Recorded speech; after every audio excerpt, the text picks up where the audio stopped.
I never thought a simple property deed could shatter everything I believed about my family. My name is Elizabeth, and this is the story of how my mother's desperate attempt to take away my beach house revealed a 30-year-old secret that changed all our lives forever. Before we jump back in, tell us where you're tuning in from. And if this story touches you, make sure you're subscribed. Because tomorrow, I've saved something extra special for you. The morning everything changed started like any other Tuesday, at Preston and Associates. I was reviewing quarterly financial reports when my mother's name flashed across my phone screen for the third time that hour. With a deep sigh, I finally answered, "Elizabeth Marie Davidson, you need to come home right now." Her voice carried that familiar tone of barely contained hysteria that I'd grown to dread over the years. "Your sister needs you. We need to discuss the beach house." I closed my eyes, already knowing where this conversation was heading. The beach house in question was my pride and joy, a modest but charming 3-bedroom cottage in Newport Beach that I'd purchased 5 years ago after landing my first major client as a financial advisor. Every penny had come from my own hard work, countless 60-hour weeks, and careful investing. "Mom, we've been through this. The beach house is mine. I bought it with my own money." I kept my voice level, professional, the same tone I used with difficult clients. "Rachel lost her job again," Mom continued as if I hadn't spoken. "The tech startup she was working for went under. She has nothing, Elizabeth. Nothing. Meanwhile, you have a perfectly good house sitting empty most of the year." I bit back a sharp retort about why my 33-year-old sister had been through 6 jobs in the past 4 years. Rachel had always been Mom's favorite, the creative free spirit who could do no wrong. When she majored in experimental art and spent 7 years getting a degree, Mom called her passionate. When she quit jobs because they stifled her creativity, Mom called her brave. "The house isn't empty," I corrected. "I use it regularly, and I rent it out on select weekends to cover the maintenance costs. It's an investment property." "An investment?" Mom's voice rose an octave. "Your sister is living in a tiny studio apartment, eating ramen noodles, and you're worried about investment returns? She's family, Elizabeth. Family helps family." The guilt trip. Her favorite weapon. I'd been deflecting it for years. Ever. Since I chose to major in finance instead of following Rachel to art school like Mom wanted. "Because you girls should stay together," she'd said then. "Rachel needs someone practical to watch out for her." "I do help family," I replied, my patience wearing thin. "I paid for Rachel's car repairs last month, and I've been covering her phone bill since January." "That's not enough!" The hysteria in Mom's voice peaked. "Rachel needs stability. She needs a home. You need to sign the beach house over to her. I've already spoken to a lawyer about the transfer paperwork." My blood ran cold. "You did what?" "We're meeting him tomorrow at 2. I've already scheduled it. He says the process is quite simple, just a few signatures and—" "Absolutely not." My voice came out sharper than intended, drawing curious glances from my colleagues through the glass walls of my office. I turned my chair to face the window. "Mom, that house is my property. I bought it with my money. I'm not signing it over to Rachel or anyone else." "You've always been so selfish," Mom's voice cracked. "Ever since you were little, never wanting to share with your sister. Remember your 10th birthday? When Rachel wanted to blow out your candles and you threw a tantrum?" "I was 10, Mom, and it was my birthday." "Well, you haven't changed at all. Still the same selfish little girl, hoarding your toys while your sister suffers." I pinched the bridge of my nose, fighting off an impending headache. "Mom, I have a meeting in 5 minutes. I'm not signing over my house. End of discussion." "Fine." Her voice turned cold. "Then I'll see you in court. I've kept quiet all these years to protect you, but maybe it's time the truth came out. Did you ever wonder why your father left all those years ago? Why he never fought for custody of you?" Something in her tone made my stomach clench. "What are you talking about?" "Come to the lawyer's office tomorrow, or you'll find out. 2 o'clock, Elizabeth. Don't be late." The line went dead. I sat there, staring at my phone, my mother's words echoing in my head. The threat felt different this time, more concrete. In 32 years, Mom had never mentioned my father's absence like that, like a weapon she could use. The rest of the day passed in a blur. I rescheduled my afternoon meetings for the next day and left the office early, driving to the beach, house on autopilot. As I pulled into the curved driveway, the setting sun painted the white siding in shades of gold and pink. This house represented everything I'd worked for, everything I'd achieved despite my mother's constant criticism and Rachel's endless needs. Standing in the kitchen, watching the waves through the large bay windows, I made a decision. Whatever Mom's threat was, whatever truth she claimed to have, I wouldn't let her manipulate me anymore. Tomorrow I would go to that lawyer's office, not to sign anything away, but to put an end to this once and for all.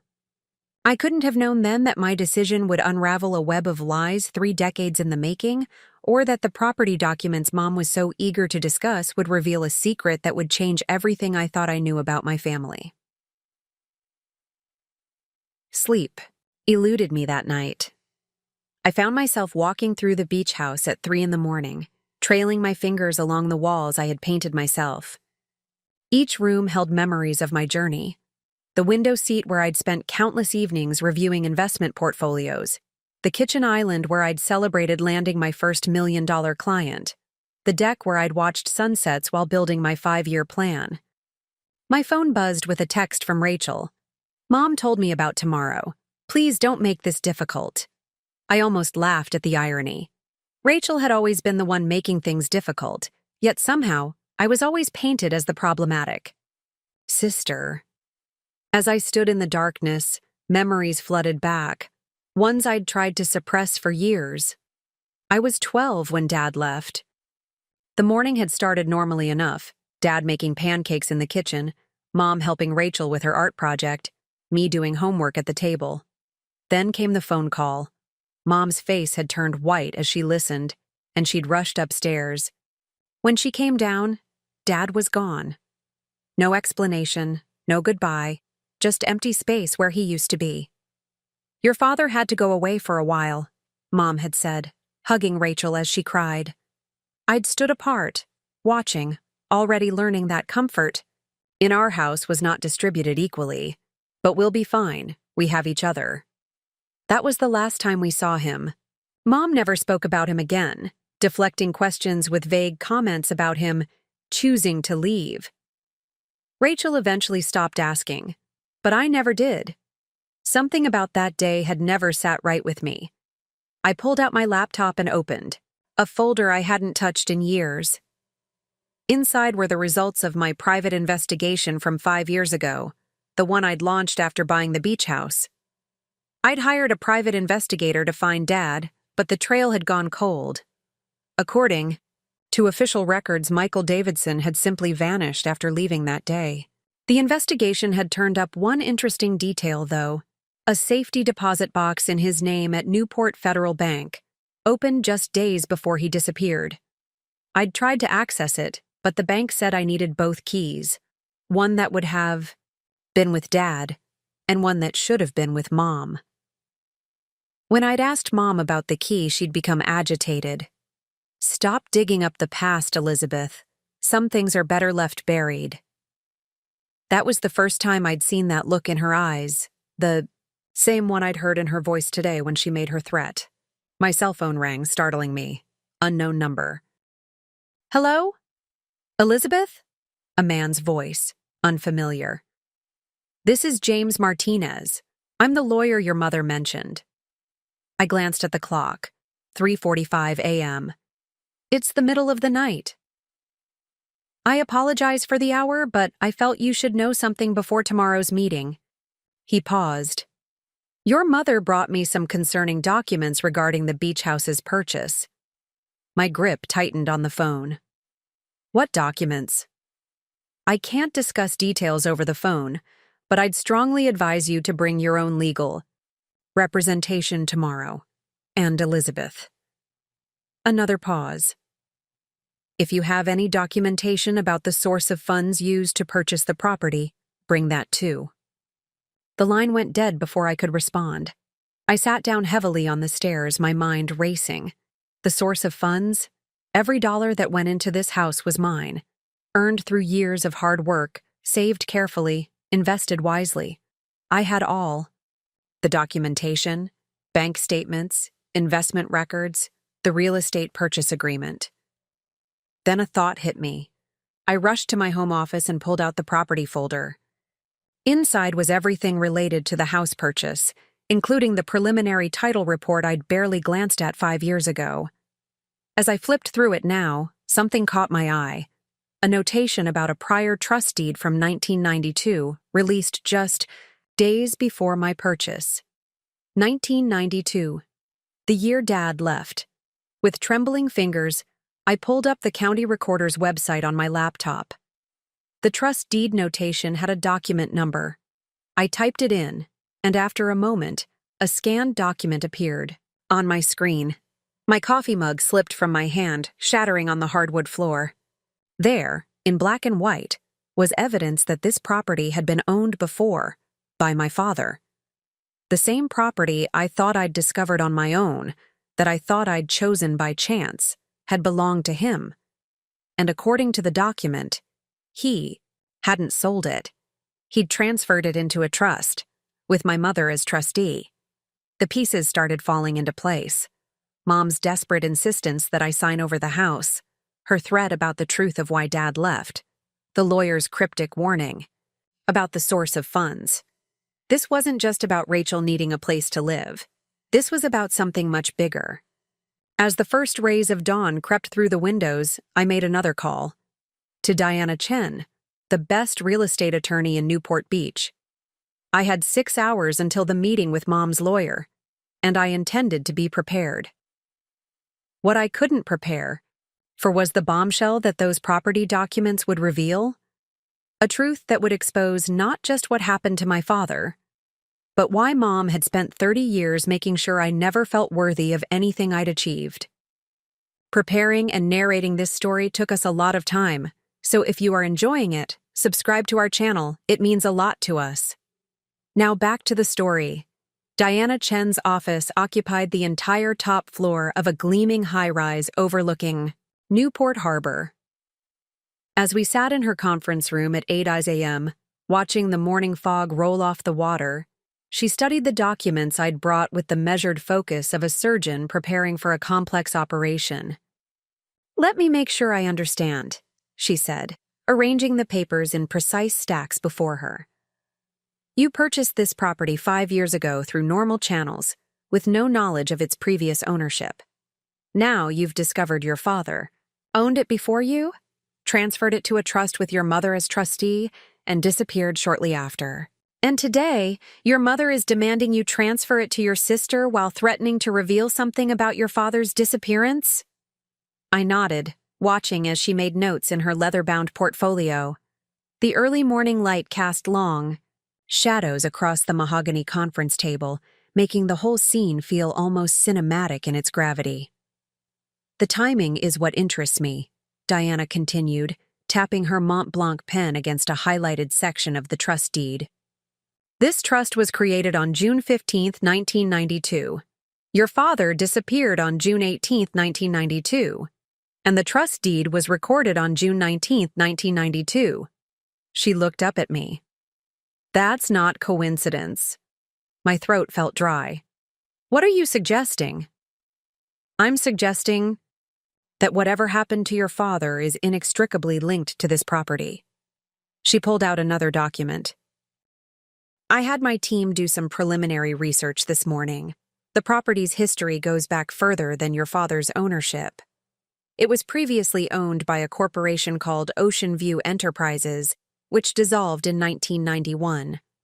One of the principal shareholders was your maternal grandfather." The revelation hit me like a physical blow. My maternal grandfather had died before I was born.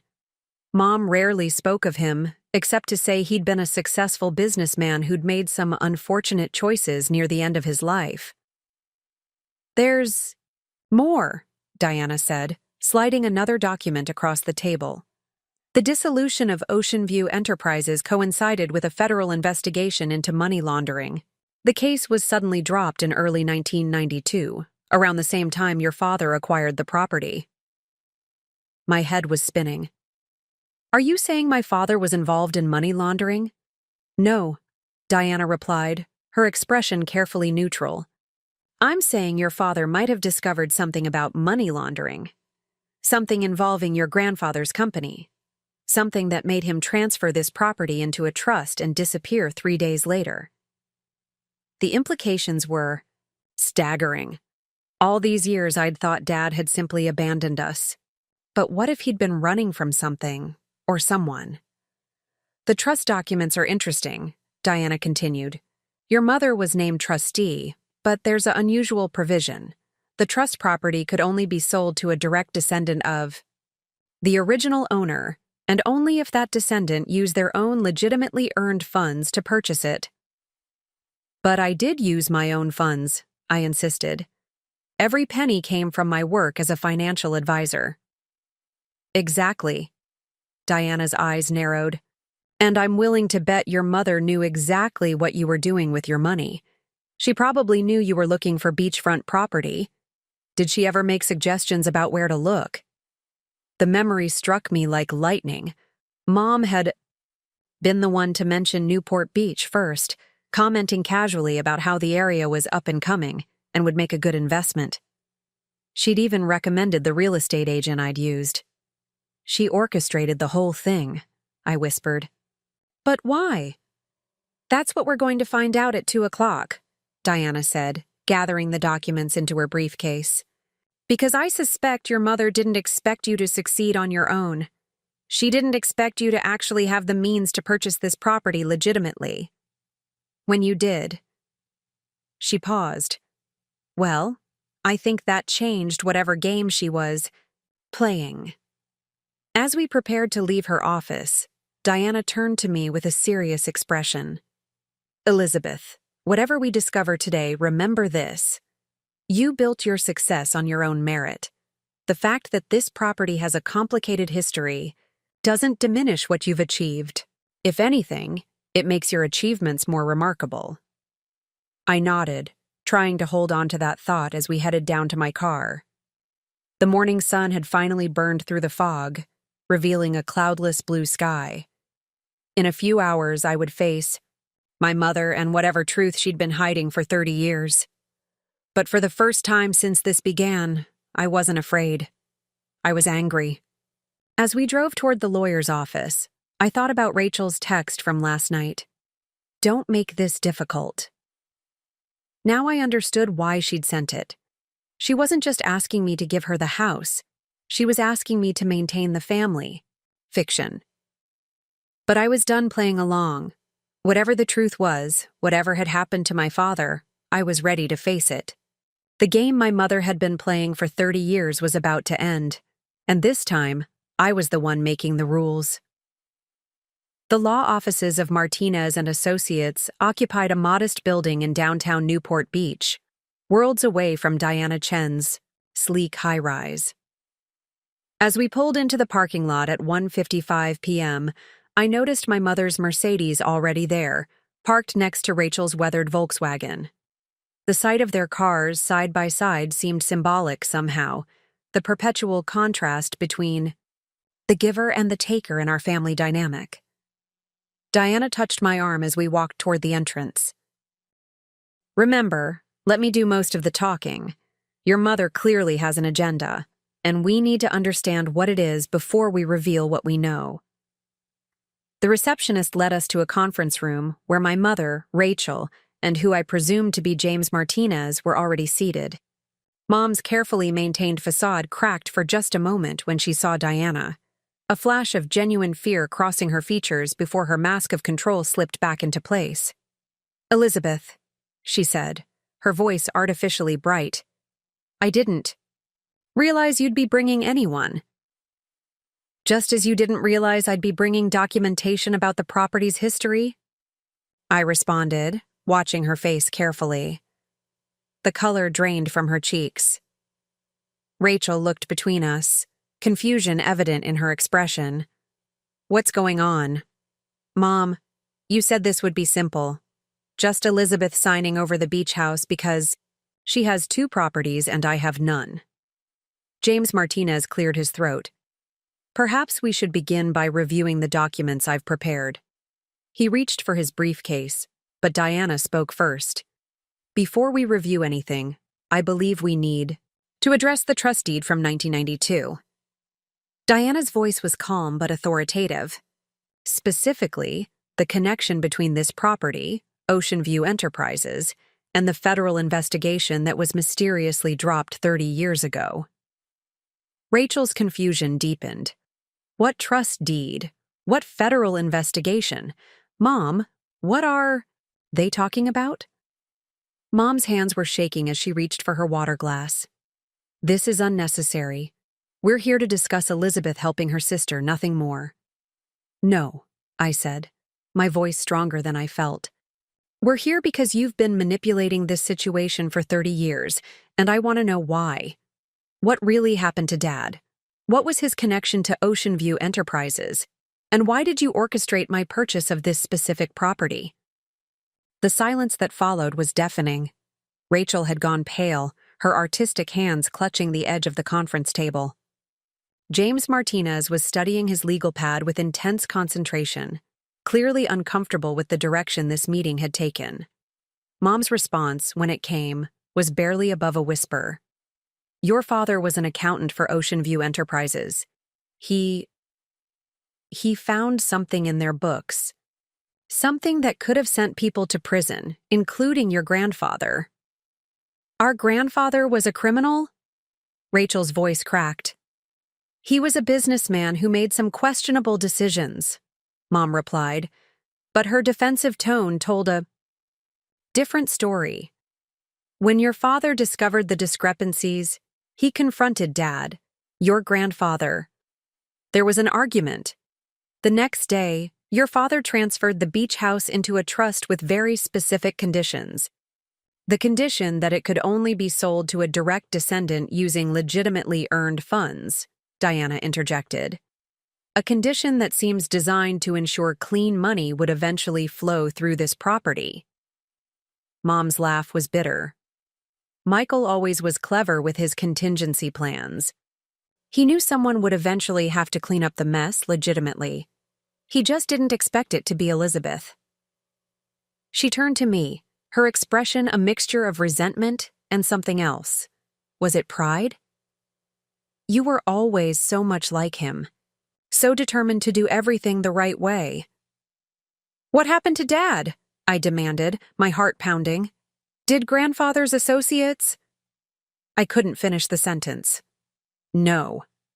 Mom's response was vehement. Your father left to protect us. He went into witness protection. The federal investigation was dropped because he agreed to disappear, to keep his evidence hidden, in exchange for our safety. The revelation landed like a physical blow. Witness protection. All these years, I'd thought he'd abandoned us, when he'd actually sacrificed everything to keep us safe. But why the trust? Rachel asked. Why make it so complicated? Because the money that bought this property originally was dirty, Diana answered for Mom. Your father set up a mechanism to ensure it would eventually be cleaned, legitimately, purchased by a descendant who earned their money honestly. It was his way of making things right. And that's why you pushed me toward finance, I said to Mom, the pieces finally clicking into place. Why you were so insistent that I be practical and responsible. You were molding me to fulfill Dad's plan. I had to, Mom whispered. It was the only way to protect our family.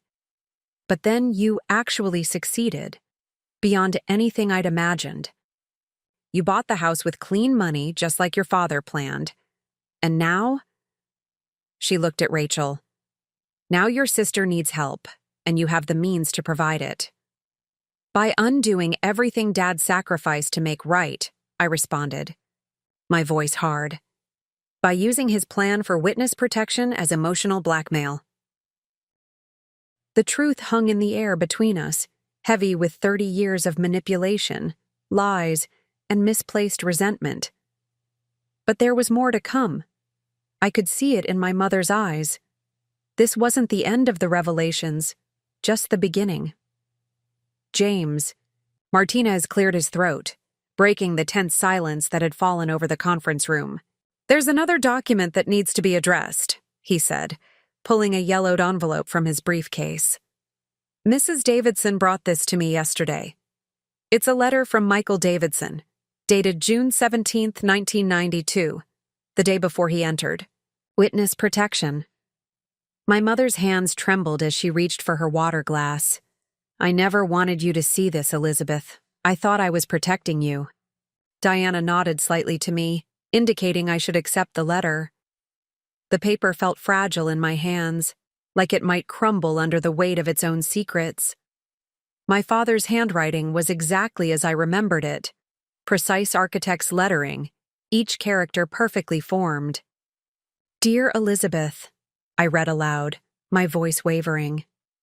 If you're reading this, it means you've done exactly what I hoped you would. You've become strong, independent, and most importantly, honest in a world that often rewards the opposite. The beach. House you've purchased isn't just property.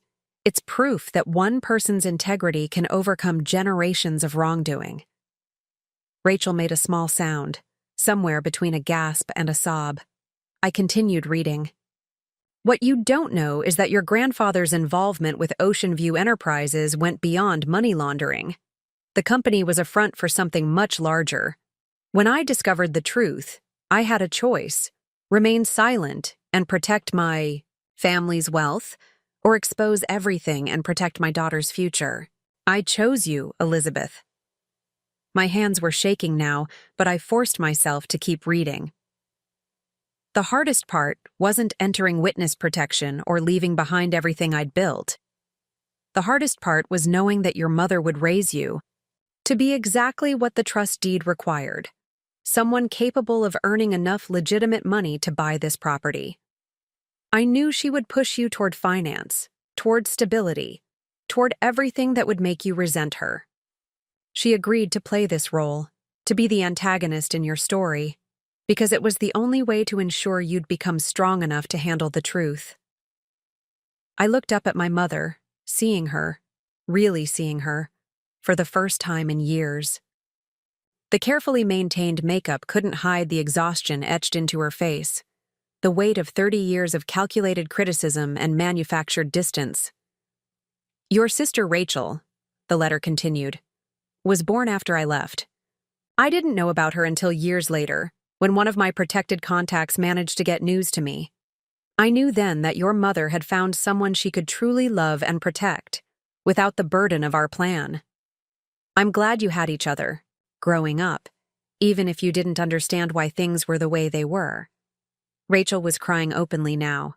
Mom, is this true? Did you treat Elizabeth that way on purpose? Mom's response was barely audible. Every time I pushed her away, it killed me inside. But I had to make her strong. I had to make her independent. The plan wouldn't work otherwise. I turned back to the letter, my vision blurring with unshed tears. But the beach house isn't just about cleaning money or righting past wrongs.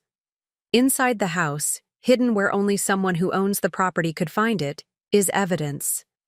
Documents that prove everything, not just about Ocean View Enterprises, but about an entire network of corruption that your grandfather was trying to expose before they forced him to play along. He wasn't the villain of this story, Elizabeth. He was its first victim.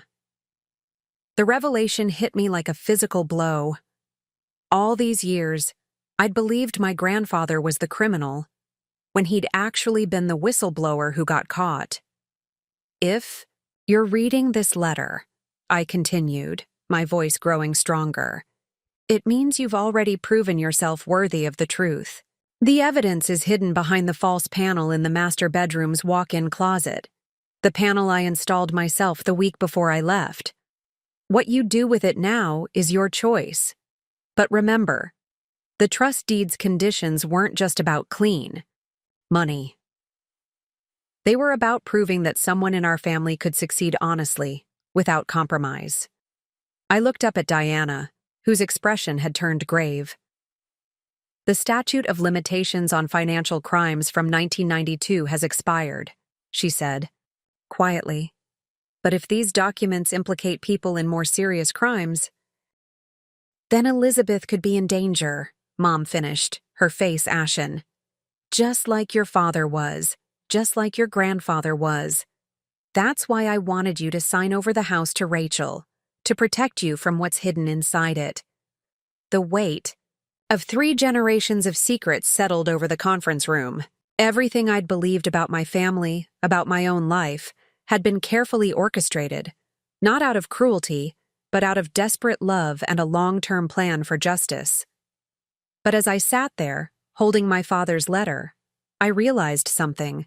Else, I hadn't succeeded because of their plan. I'd succeeded because of who I was, who I'd chosen to be.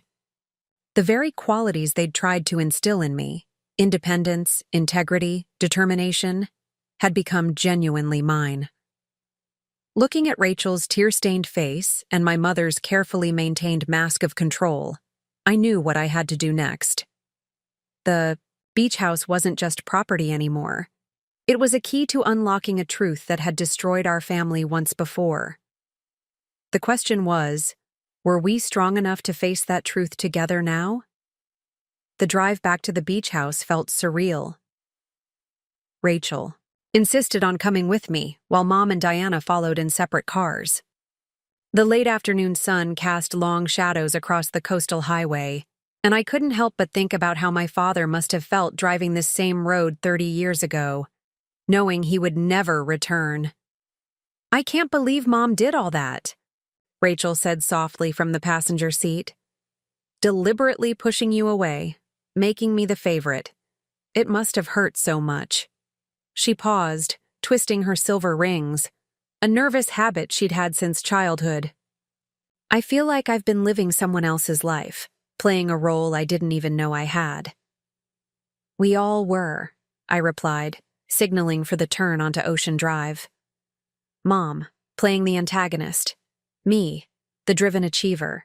You, the free spirit who needed protection." Dad orchestrated this elaborate performance, and we've all been acting our parts without even knowing the plot. As we pulled into the driveway, I noticed something that had escaped my attention all these years. The house numbers, 1992, matched the year Dad disappeared. Another deliberate choice, another breadcrumb he'd left for me to follow. Diana parked behind us, and Mom pulled in last, her Mercedes gleaming in the late afternoon light. We gathered on the front steps, an unlikely quartet about to uncover a 30-year-old secret. "Before we go in," Diana said, her professional demeanor firmly in place, "we need to discuss the legal implications. If these documents implicate people in ongoing criminal enterprises, we have an obligation to report it. However, we also need to consider the safety concerns your father tried to address through witness protection." "I don't care about safety," Mom interrupted, her carefully maintained composure cracking. "I've spent 30 years playing a role that broke my heart every single day. Pushing away my own daughter, watching her think I didn't love her, all to keep her safe. I want this over." The raw emotion in her voice made me reach for her hand, the first genuine physical contact we'd had in years. Her fingers clutched, mine with desperate strength. Inside, the house felt different, charged with the weight of hidden purpose. Every design choice I'd attributed to the previous owners now took on new meaning. The oversized walk-in closet in the master bedroom, the one I'd always thought was oddly large for a beach house, had been built specifically to hide evidence. "The panel," I said, running my hands along the closet's back wall. "Dad's letter said he installed it himself." Rachel, with an artist's eye for detail, spotted it first. Here, she said, pointing to a nearly invisible seam in the woodwork. The grain patterns shift slightly. It took both of us to figure out the mechanism, a clever combination of pressure points that caused the panel to pop free. Behind it was a small safe, its surface pristine despite the decades it had spent hidden away. The combination, Mom whispered. It would be something you would know, Elizabeth. Something your father would have made sure you'd remember. I thought back. To my childhood, to the number games Dad used to play with me. One sequence stood out. The numbers he'd used to teach me multiplication when I was 7. I'd always wondered why he chose those specific figures. With trembling fingers, I dialed 7 to 3, 4, 9 to 2. The safe clicked open. Inside was a thick manila envelope, sealed and marked with my father's distinctive handwriting. For Elizabeth, when you're ready. As I reached for it, my phone rang, startling us all. Unknown number. Hello? Elizabeth Davidson? A man's voice, unfamiliar and official sounding.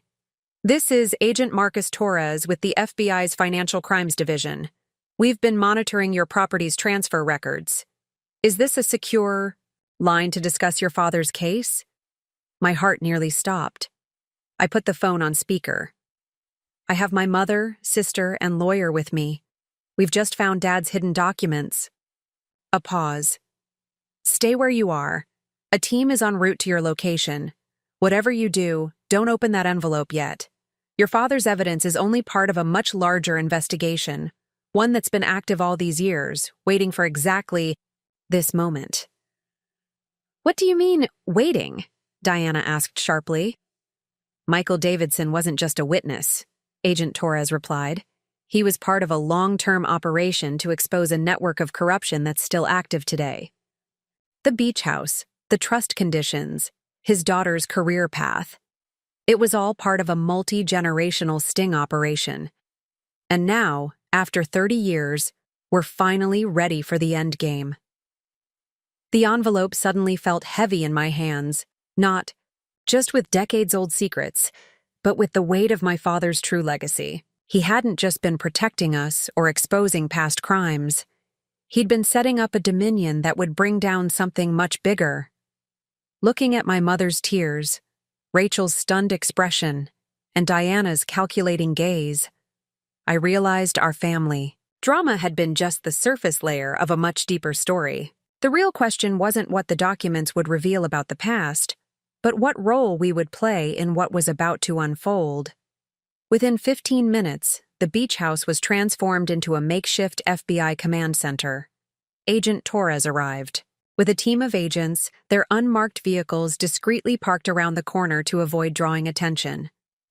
The evening sun cast long shadows through the windows as they set up their equipment, turning my peaceful retreat into something that felt more like a scene from a thriller movie. Your father's plan was brilliant in its simplicity, Agent Torres explained, spreading out a timeline on my dining room table. He understood that some criminal enterprises are so deeply entrenched that they can't be brought down quickly. They require patience, preparation, and most importantly, a new generation untainted by connection to the investigation. My mother sat rigidly in her chair, her usual perfect posture now seeming more like armor against the revelations to come. All these years, she whispered, I thought we were just protecting Elizabeth. I never knew we were preparing her for this. That was intentional, Torres replied.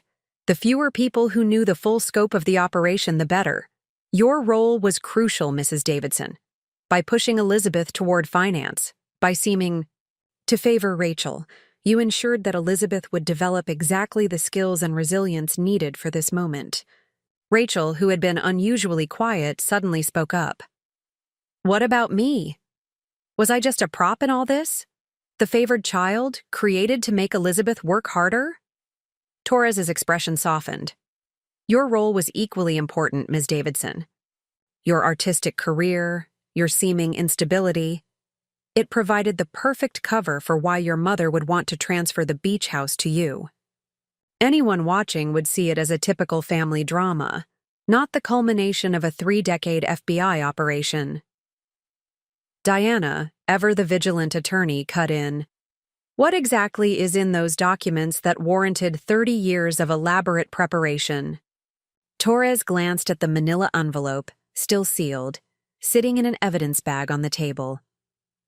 The documents your father hid aren't just evidence of past crimes. They're the key to understanding how certain powerful people have maintained their positions through multiple generations. Think of it as a playbook for corruption, passed down from one generation to the next. Like a family recipe for crime, I murmured, the pieces clicking into place. That's why Dad structured the trust the way he did. He knew the only way to expose generational corruption was through generational justice. Exactly. Torres nodded. Your father discovered that your grandfather wasn't just being forced to participate in criminal activities. He was being groomed to take over a position in a network that had existed for over a century. When your grandfather tried to resist, they threatened his family. That's when your father stepped in.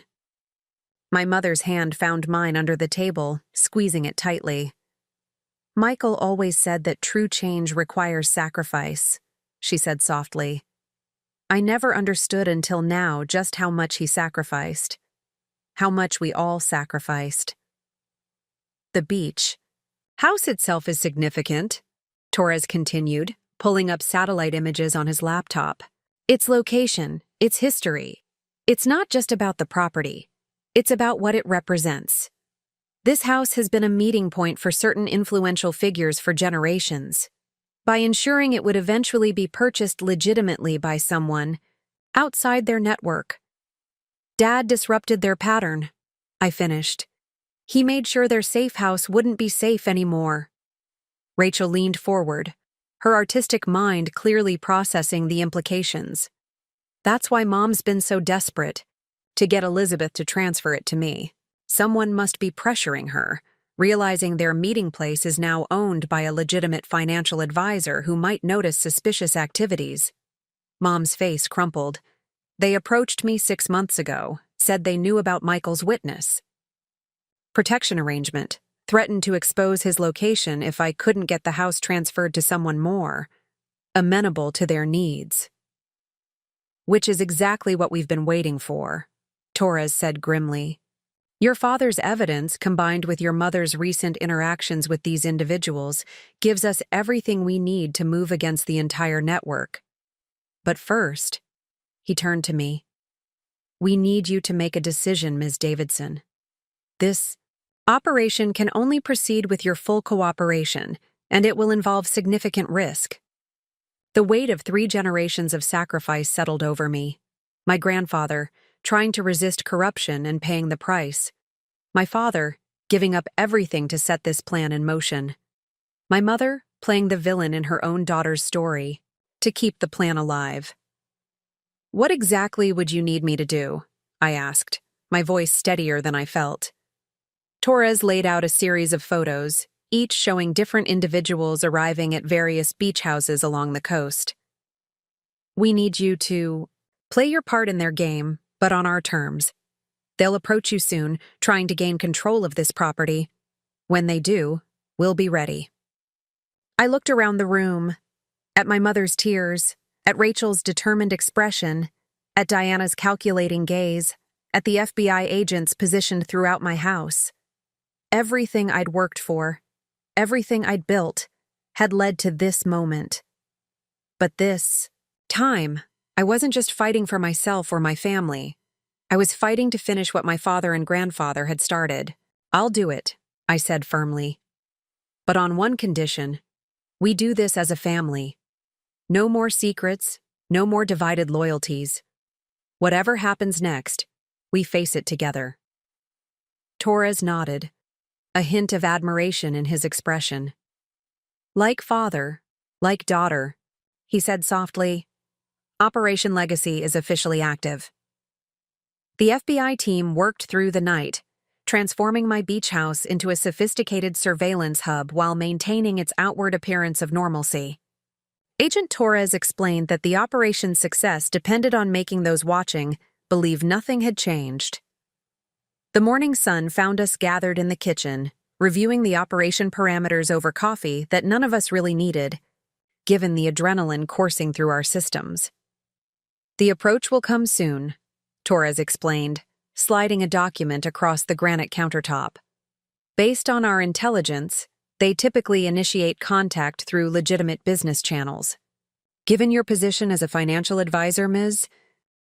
Davidson, they'll likely present it as an investment opportunity." Diana, who had stayed through the night to review the legal implications, interjected, "We need to establish clear parameters for Elizabeth's involvement. She's not a trained operative."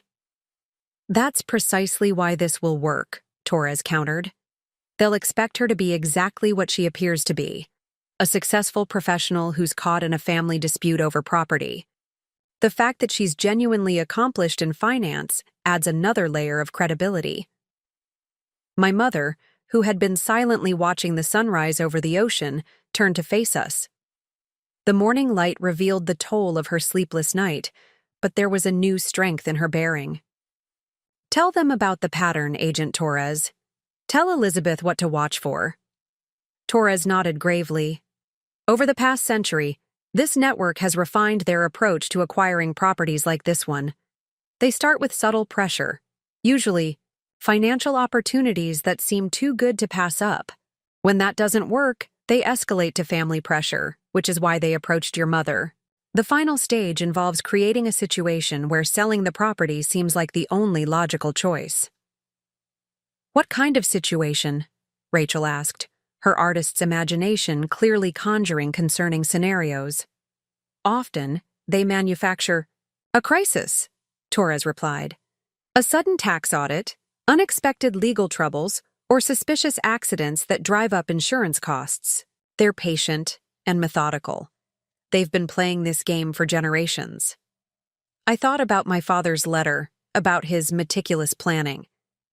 That's why Dad made sure I would succeed in finance. He knew I'd need to understand their tactics, to recognize them. "Exactly," Torres confirmed. "Your father's brilliance wasn't just in hiding the evidence. It was in preparing you to be someone who could understand and expose their methods. Your entire career has been preparation for this moment." The weight of that revelation settled over me.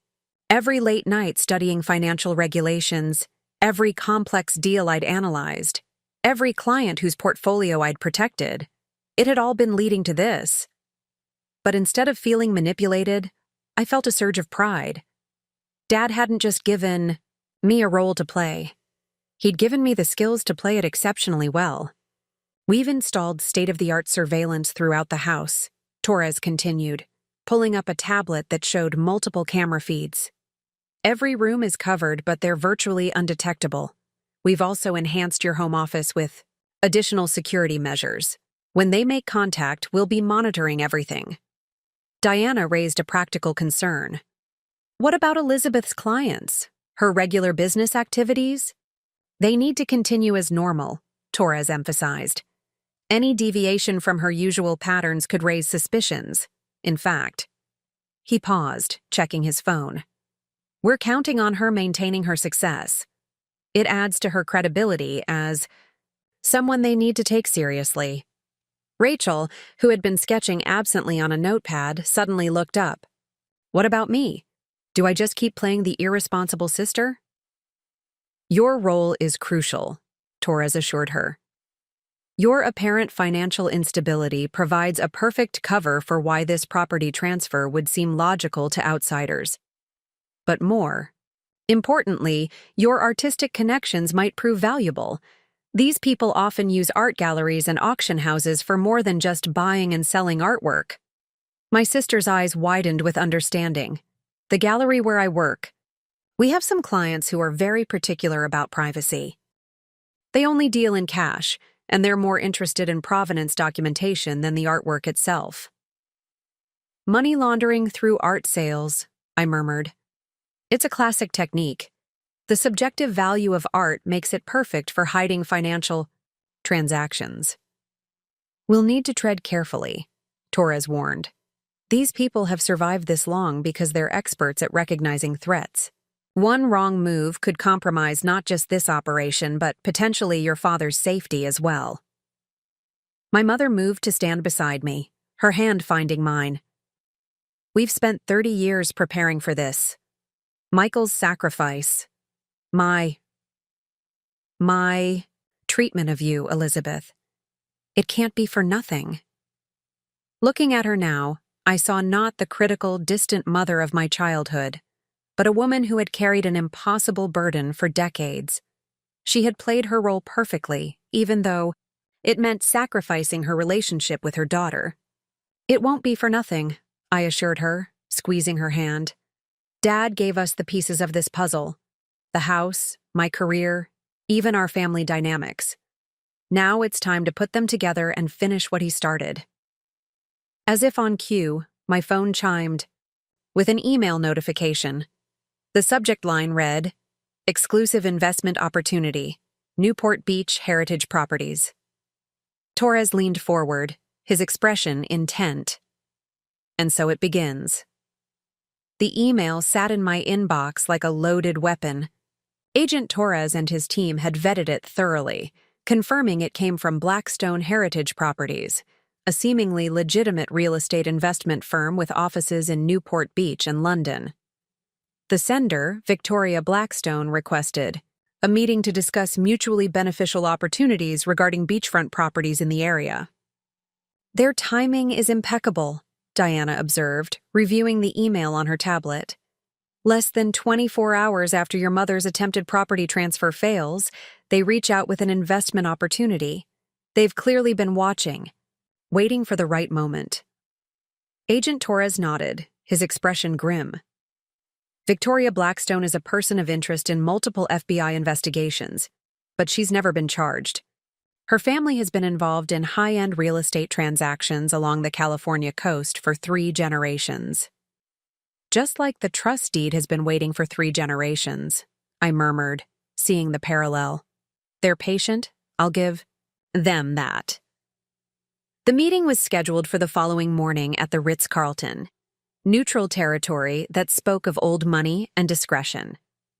As I prepared in my home office, Mom helped me select an outfit that would project exactly the right image, successful but not flashy, confident but not aggressive. Your father would be proud, she said softly, adjusting my blazer's collar.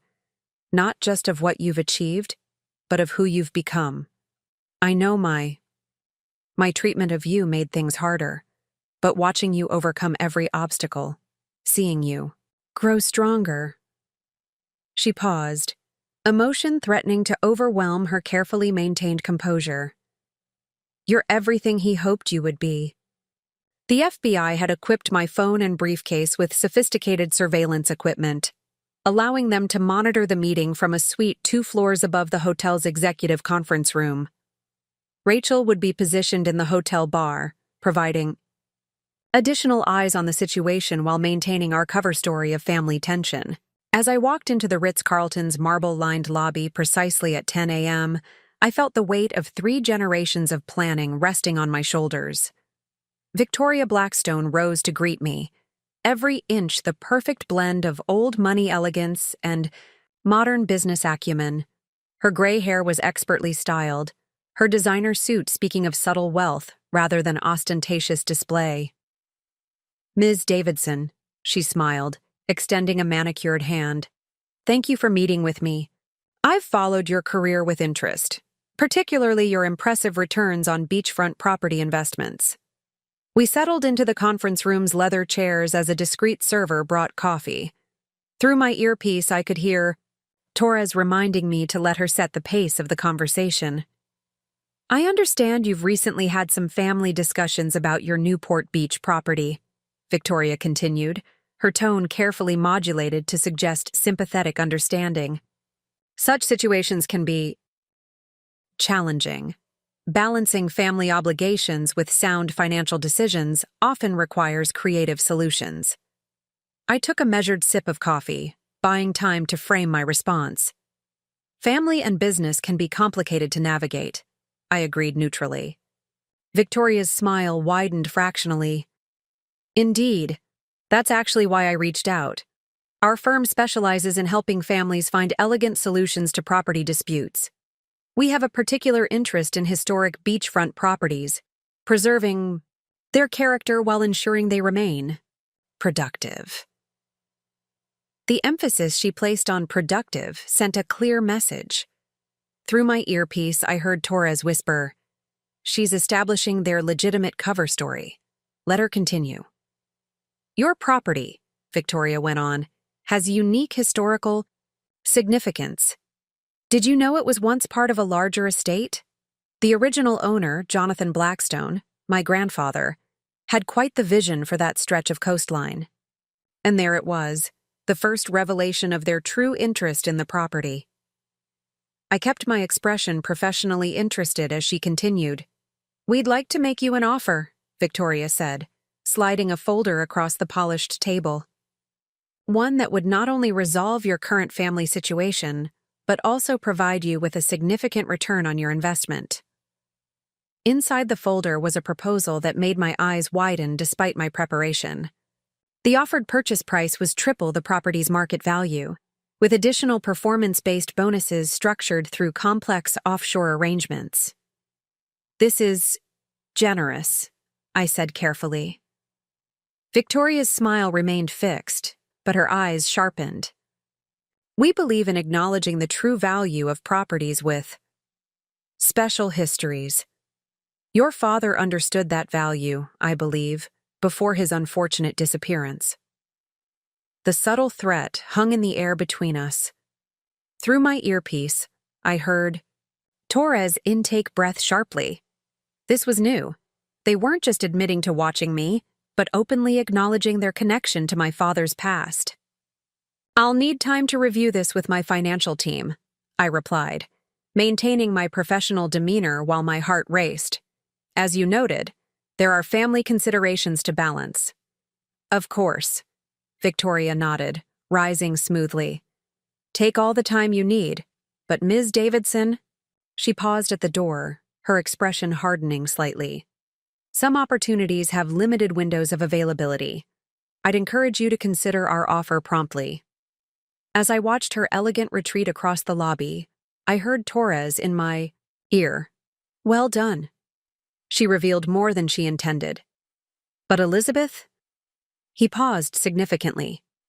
"They're escalating faster than we anticipated. Be prepared. This was just the opening move." The FBI's analysis of Blackstone Heritage Properties' offer revealed layers of complexity that went far beyond a simple real estate transaction. In my office at Preston & Associates, Agent Torres spread out financial diagrams that mapped the proposed payment structure. "The offshore accounts they've designated for the performance bonuses are particularly interesting," he explained, highlighting several flowcharts. "They're not just offering to buy the property, they're trying to draw you into their financial network. Each of these bonus structures would require your signature on accounts that could later be used for their operations." Diana, who had been reviewing the documents with her team, looked up from her laptop. "They're offering to make you complicit. Once you've signed those offshore agreements, you'd be legally entangled in their organization. It's elegant, really. They're not just trying to acquire the property, they're trying to neutralize you as a threat. By making me one of them," I concluded, understanding dawning. "Just like they did with my grandfather." The revelation sparked a memory of my father's letter. Your grandfather wasn't the villain of this story. He was its first victim. Now I understood. They hadn't just forced him to participate. They'd crafted a situation where participation seemed like the most logical choice. Rachel, who had been monitoring social media channels related to Blackstone's various enterprises, had made her own discovery. The art gallery where I work just received an invitation to participate in a prestigious private showing next month. The curator is thrilled, but look at the sponsoring organization. She turned her tablet to show us Blackstone Cultural Heritage Foundation. "They're creating multiple points of pressure," Torres observed. "The property offer, the gallery invitation. They're establishing connections that would make refusing their offer increasingly difficult. Standard procedure for their organization. My mother, who had maintained her composed silence throughout the morning, suddenly spoke up. "There's more. I received this an hour ago." She handed over her phone, displaying an email from her hospital's board of directors. They were considering her for a significant promotion, Chief of Surgical Services. "The board chairman who proposed you," Torres read, his expression grim, "is Thomas Blackstone, Victoria's brother." The pieces were falling into place. They weren't just making an offer. They were constructing an elaborate web of incentives and obligations around our entire family. The property was important to them, but ensuring our cooperation, or at least our silence, seemed equally vital. "We need to respond," I said, turning to Torres. "But not just to their offer. We need to understand why this property is so crucial to them that they're willing to expose themselves like this." Diana nodded in agreement. The trust deed's conditions about legitimate ownership must have disrupted something significant. Your father's plan wasn't just about exposing past crimes. He was preventing something specific. "The safe," Rachel interjected, her artist's eye for detail surfacing again. "We never actually opened the envelope from the safe. We were interrupted by the FBI's arrival." Torres reached for his secure phone. "It's time. I'll have the evidence response team ready in an hour. Ms. Davidson, would you do the honors?" Back at the beach house, the manila envelope lay on the dining room table, surrounded by FBI technicians with cameras and evidence bags. With gloved hands, I carefully broke the seal my father had placed 30 years ago. Inside were photographs, documents, and, most surprisingly, architectural plans. But these weren't just any plans. They showed an elaborate network of underground structures connecting several beachfront properties, including mine. "Underground access tunnels," Torres breathed, examining the blueprints. "Dating back to Prohibition era. Your property isn't just a meeting place, it's a hub for their entire coastal operation. The other connected properties have all remained under their control through various shell companies, but yours. Mine disrupts their entire network," I finished. "Because I own it legitimately, they can't use it without risking exposure. Dad didn't just hide evidence here. He turned their own infrastructure against them." The implications were staggering. The beach house wasn't just valuable real estate. It was a crucial link in a century-old criminal enterprise. By ensuring it would eventually be owned by someone outside their organization, my father had created a vulnerability in their operation that couldn't be easily fixed. "We have what we need," Torres announced, carefully photographing each document. "Now we can move to Phase 2. Ms. Davidson, are you ready to make a counteroffer?" I looked at my family, my mother, who had sacrificed everything to protect this plan. Rachel, whose apparent instability had provided perfect cover, and the memory of my father, who had orchestrated it all. We had spent decades being manipulated by these people.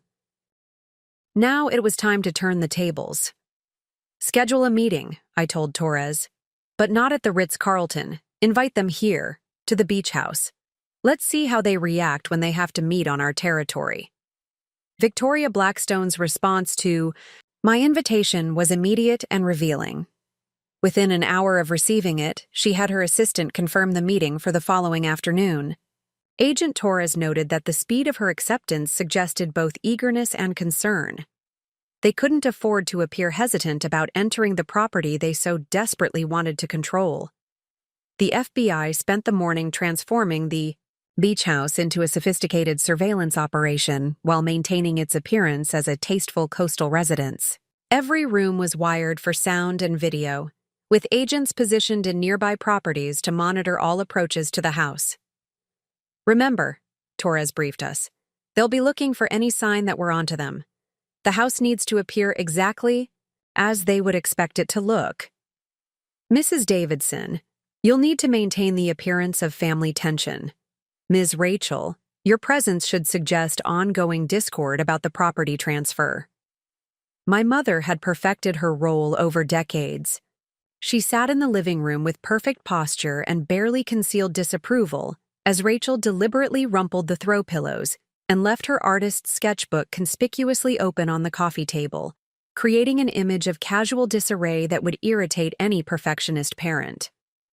Diana arrived early, her briefcase containing carefully prepared documents that appeared to be standard real estate contracts, but were actually crucial pieces of the FBI's strategy. The key, she explained, is to make them think they're in control of the negotiation while leading them exactly where we want them to go. At precisely 3 o'clock, Victoria Blackstone arrived with 2 associates, a silver-haired man introduced as Jonathan Blackstone Jr., her cousin and the firm's legal counsel, and a younger woman named Sarah Chen, their financial advisor. The FBI had briefed us on all 3. Jonathan was suspected of orchestrating the more aggressive aspects of their operation, while Sarah was a recent addition to their organization, brought in to modernize their financial strategies. Ms. Davidson. Victoria smiled as she entered, her eyes scanning the room with practiced casualness. What a lovely home. The original features have been so well preserved. Her gaze lingered briefly on the wood paneling where we knew one of the tunnel access points was hidden. Thank you, I replied, gesturing toward the seating area where my mother and Rachel were maintaining their orchestrated tableau of family tension. I believe you know my mother and sister? The introductions were a careful dance of subtle power plays. Victoria chose the seat that gave her the best view of both the room's exits and the suspicious wood paneling. Jonathan positioned himself near my mother, likely hoping to observe her reactions during the negotiation. Sarah Chen, interestingly, seemed more focused on Rachel's apparent distraction with her sketchbook. We've reviewed your generous offer, I began, maintaining the professional demeanor that had served me well in countless financial negotiations. While the terms are certainly attractive, I have some concerns about the offshore structure of the performance bonuses. Victoria's smile remained fixed, but Jonathan shifted slightly in his seat. The structure is quite standard for international real estate investments of this caliber, he offered smoothly. It allows for optimal tax efficiency and privacy for all parties involved. Privacy is certainly important, I agreed, noting how Sarah Chen's attention sharpened at the word, which is why I've taken the liberty of preparing an alternative proposal. I nodded to Diana, who began distributing documents from her briefcase. The proposal we'd prepared was a masterpiece of strategic misdirection, suggesting a complex joint venture that would appear to give them control of the property while actually maintaining my ownership of the critical access points. Diana had worked through the night with the FBI's Financial Crimes Unit to ensure every clause was precisely calibrated to provoke specific reactions. Victoria managed to maintain her composure as she reviewed the documents, but Jonathan's face betrayed a flash of genuine concern. Sarah Chen, however, displayed an unexpected reaction, something close to admiration as she studied the financial structure we'd proposed. This is quite innovative, Victoria said carefully. But I notice you've included some unusual requirements about basement access and historical preservation of certain structural elements. The house's history is important to me, I replied, watching their reactions closely. I believe in preserving original features, particularly those that might have historical significance. The tension in the room shifted palpably. Through my concealed earpiece, I could hear Torres confirming that surveillance teams had detected increased communication activity from the Blackstone security detail outside. Perhaps, Jonathan interjected, his tone hardening slightly, we should discuss this more privately. Family matters can be so complicated. Oh, but this isn't just about family anymore, is it, Mr. Blackstone? I countered, allowing a hint of steel to enter my voice. This is about history. Your family's history with this property and mine, including the history that led to my father's disappearance 30 years ago. The reaction was immediate and dramatic. Victoria's perfect composure cracked for just a moment, revealing genuine alarm. Jonathan's hand moved instinctively toward his phone, and Sarah Chen sat up straighter, her earlier admiration replaced by careful calculation.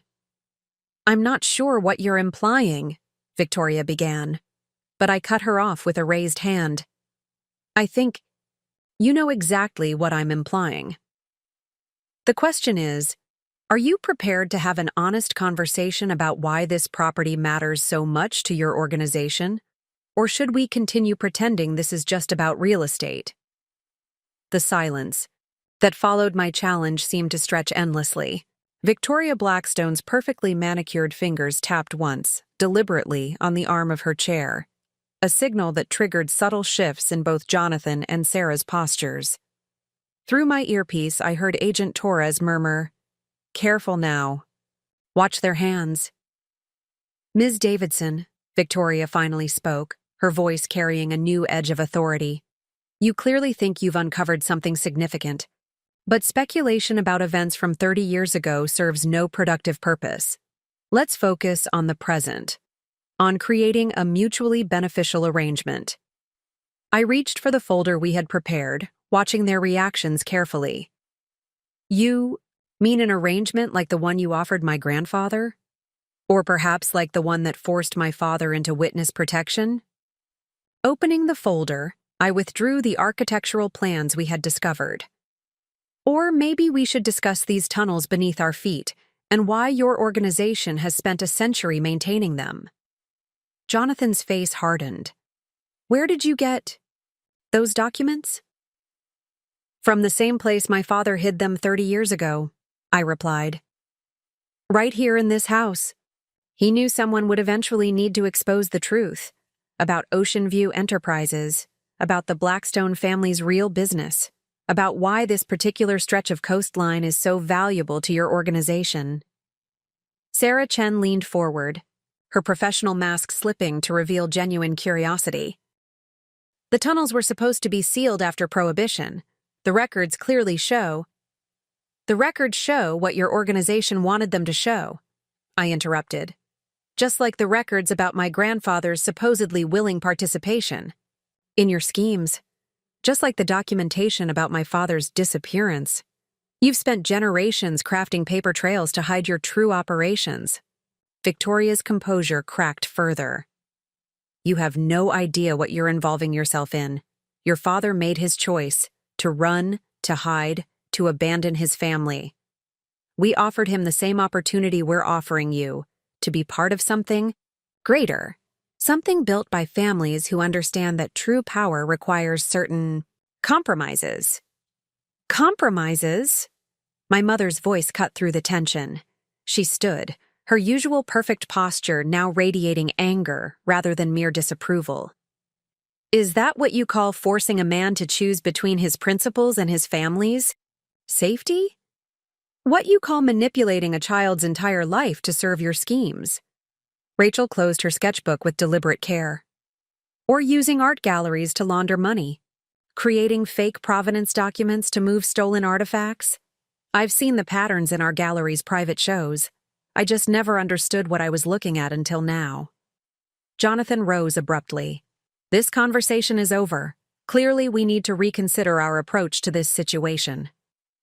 His hand moved toward his jacket pocket, but Torres's voice crackled through my earpiece. "Teams are in position. Let them make the first move."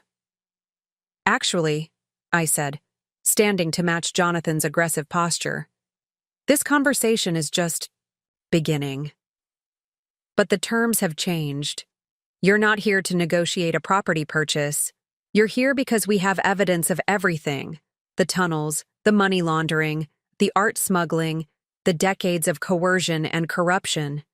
Evidence my father spent 30 years helping the FBI compile." Victoria's laugh was sharp and dismissive. "Evidence? From a man who's been in hiding for 30 years? Who abandoned his family? Who has no credibility?" "Oh, it's not just his—" "Evidence?" Diana interjected, reaching for her own briefcase. "Your organization's attempts to pressure Elizabeth's mother created a new paper trail. Your approach to Rachel's gallery opened up fresh lines of investigation. And your sophisticated offshore payment structures? She nodded toward Sarah Chen. They led us straight to your modern banking operations. Sarah Chen's expression shifted subtly. Was that a flicker of respect? Or something more? More importantly, I continued, my legitimate ownership of this property gives federal authorities probable cause to investigate these tunnels. Your own aggressive attempts to acquire the house have justified a full structural survey. Would you like to guess what ground-penetrating radar will reveal about your sealed smuggling routes? Victoria stood slowly, her movements deliberately controlled. You're playing a very dangerous game, Ms. Davidson, one that people far more powerful than you have lost. No, I corrected her. I'm ending a game your family has been playing for generations. The only question is whether you want to be part of that ending or swept away by it. The tension in the room had reached a critical point. Victoria Blackstone's carefully maintained facade had cracked, revealing the steel beneath. Jonathan's hand remained near his jacket pocket, while Sarah Chen's attention darted between the architectural plans on the table and the supposedly decorative wood paneling that concealed one of the tunnel access points. Perhaps, Sarah spoke up, her voice carrying an unexpected note of authority, we should consider Ms. Davidson's position more carefully. She turned to Victoria and Jonathan. The financial implications of a federal investigation, particularly regarding the offshore structures, would be significant. Victoria shot her a warning look, but Sarah continued. Our more recent operations have been designed to withstand scrutiny, but the historical paper trails. She left the sentence hanging meaningfully. Through my earpiece, Torres whispered, Chen's body language has changed. She's positioning herself away from the Blackstones. Watch her carefully. I seized the opening Sarah had provided. Your organization's survival has always depended on adaptation. From rum running during Prohibition to art smuggling in the modern era, you've evolved with the times. But you've maintained one constant, the belief that power justifies everything, that families like mine exist to be used and discarded. You understand nothing about family legacy, Jonathan snapped, but Victoria raised a hand to silence him. What exactly are you proposing, Ms. Davidson? She asked, her tone suggesting she already knew the answer. I withdrew another document from Diana's briefcase. A legitimate partnership, one that transforms your entire operation into a legal enterprise.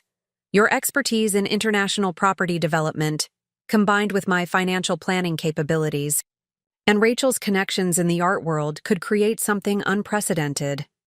Legitimacy, Victoria scoffed, but her eyes remained fixed on the document. Generations of careful planning reduced to a conventional business venture? Conventional? I allowed myself a small smile. There's nothing conventional about what I'm proposing. Your organization's networks, properly restructured, could revolutionize how historical properties are preserved and developed. The tunnels could become tourist attractions, telling the real story of Prohibition-era California. The art smuggling routes could be repurposed for legitimate international cultural exchange programs. Sarah Chen leaned forward, genuine interest, evident in her expression. The financial structures I've developed for property acquisitions could be modified for legitimate heritage preservation trusts. The potential tax advantages alone. This is absurd, Jonathan interrupted, but Victoria held up her hand again, her expression thoughtful. You're offering us a chance to whitewash our history? She asked skeptically. No, I corrected. Her. I'm offering you a chance to acknowledge it, learn from it, and build something better. My father didn't just hide evidence against you. He created a blueprint for how your organization could transform itself. I spread out the documents from the safe, revealing not just evidence of crimes, but detailed plans for legitimate business ventures that could replace each illegal operation. My father's foresight had extended far beyond mere exposure of wrongdoing. He spent years in witness protection studying your organization's methods, I explained. Not just to build a case against you, but to understand how your expertise could be redirected. These plans aren't just about ending your criminal enterprises. They're about preserving the skills and knowledge your family has accumulated over generations. Victoria's expression shifted subtly. For the first time, I saw something beyond calculation in her eyes, perhaps a glimpse of the vision my father had seen, of what her family's legacy could become. Sarah Chen was already reviewing the financial projections with obvious appreciation. The regulatory compliance frameworks are remarkably sophisticated. With some modernization of the digital infrastructure, she looked up at Victoria. This could work. More importantly, given the current international banking climate, it might be our best option for long-term survival. Survival? Jonathan's voice dripped with disdain. We're talking about surrendering everything we've built. No, I countered. We're talking about building something new, something that honors the ingenuity and determination that built your organization while redirecting those qualities toward legitimate ends. Your family didn't survive for generations by clinging to outdated methods. You survived by adapting, by seeing opportunities others missed. Through my earpiece, Torres murmured approval. The surveillance teams had detected increased communication among the Blackstone's security personnel. Outside, not preparing for conflict, but rather consulting with other members of their organization.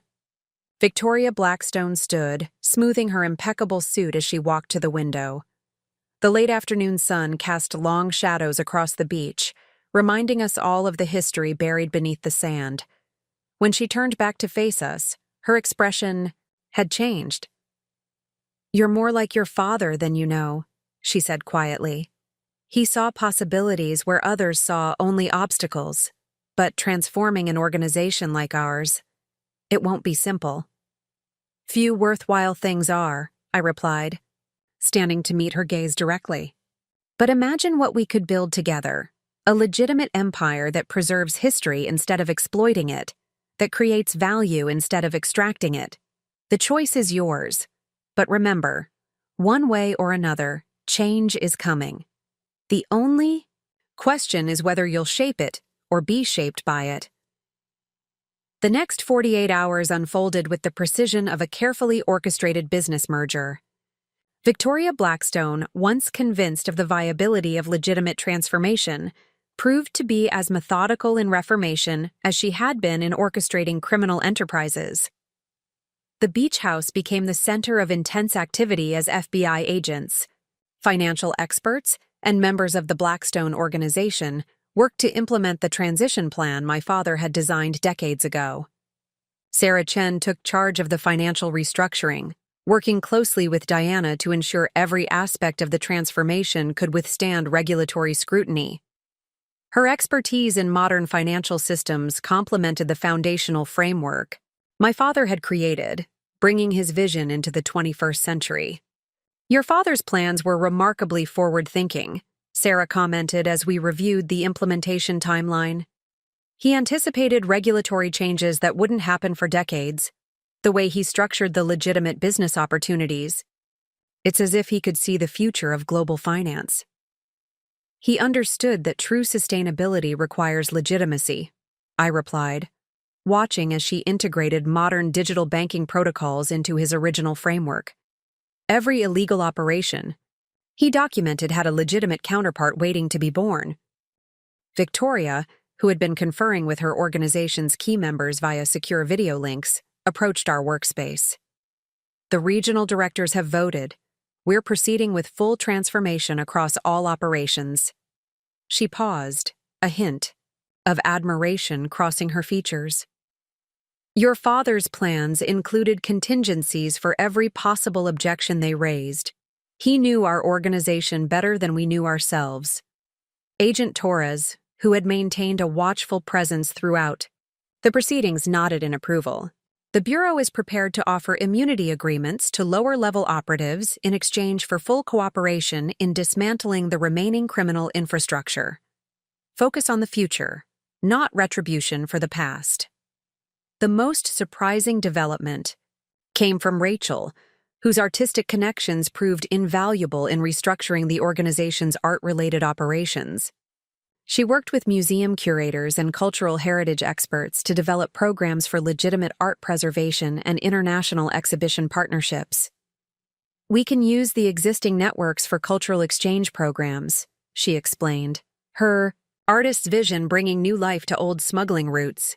"The same expertise that moved art illegally can now protect and preserve it legally. We're not just ending criminal operations, we're creating something beautiful in their place." My mother, watching these transformations unfold, finally allowed her decades-long mask to crack completely. "Your father would be proud," she whispered, squeezing my hand as we observed the activity. "Not just of the plan's success, but of how you've improved upon it. You didn't just expose the truth, you're creating real change." Jonathan Blackstone, initially the most resistant to change, found himself drawn into discussions about legal property development opportunities. His knowledge of historical properties, freed from criminal constraints, opened possibilities for heritage preservation projects that could generate legitimate profits while protecting architectural history. "We've spent generations hiding our expertise," he admitted, reviewing plans for converting the tunnel network into historical tourist attractions. "Perhaps it's time we used it to build something we don't have to conceal." By sunset on the Tandi's second day, the beach house had become more than just a property or a hub of criminal operations. It was transforming into a symbol of redemption, a place where decades of secrecy were giving way to transparency, where criminal expertise was being redirected toward legitimate endeavors. Diana, reviewing the final drafts of the transformation agreements, looked up with satisfaction. "We've created something unprecedented here, a template for converting criminal enterprises into legitimate businesses while preserving valuable expertise and infrastructure. This could revolutionize how law enforcement approaches organized crime." That was my father's real genius. Realized, watching the various teams work together. He didn't just want to punish wrongdoing, he wanted to transform it. He understood that the skills, the networks, the knowledge accumulated over generations didn't have to be destroyed. They could be repurposed for good. Victoria approached me as the day's work wound down, her usual polish slightly softened by exhaustion and, perhaps, relief. "I've spoken with our international partners.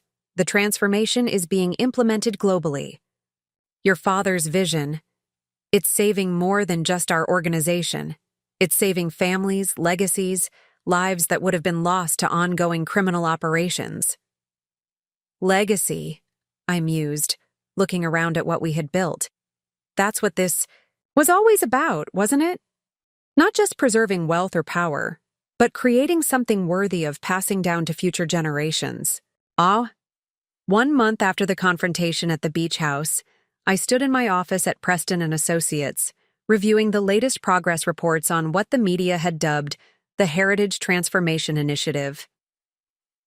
The story had broken internationally, carefully managed by FBI public relations teams to highlight the innovative approach to converting criminal enterprises into legitimate businesses. The morning's Financial Times featured a detailed analysis of the program's economic impact.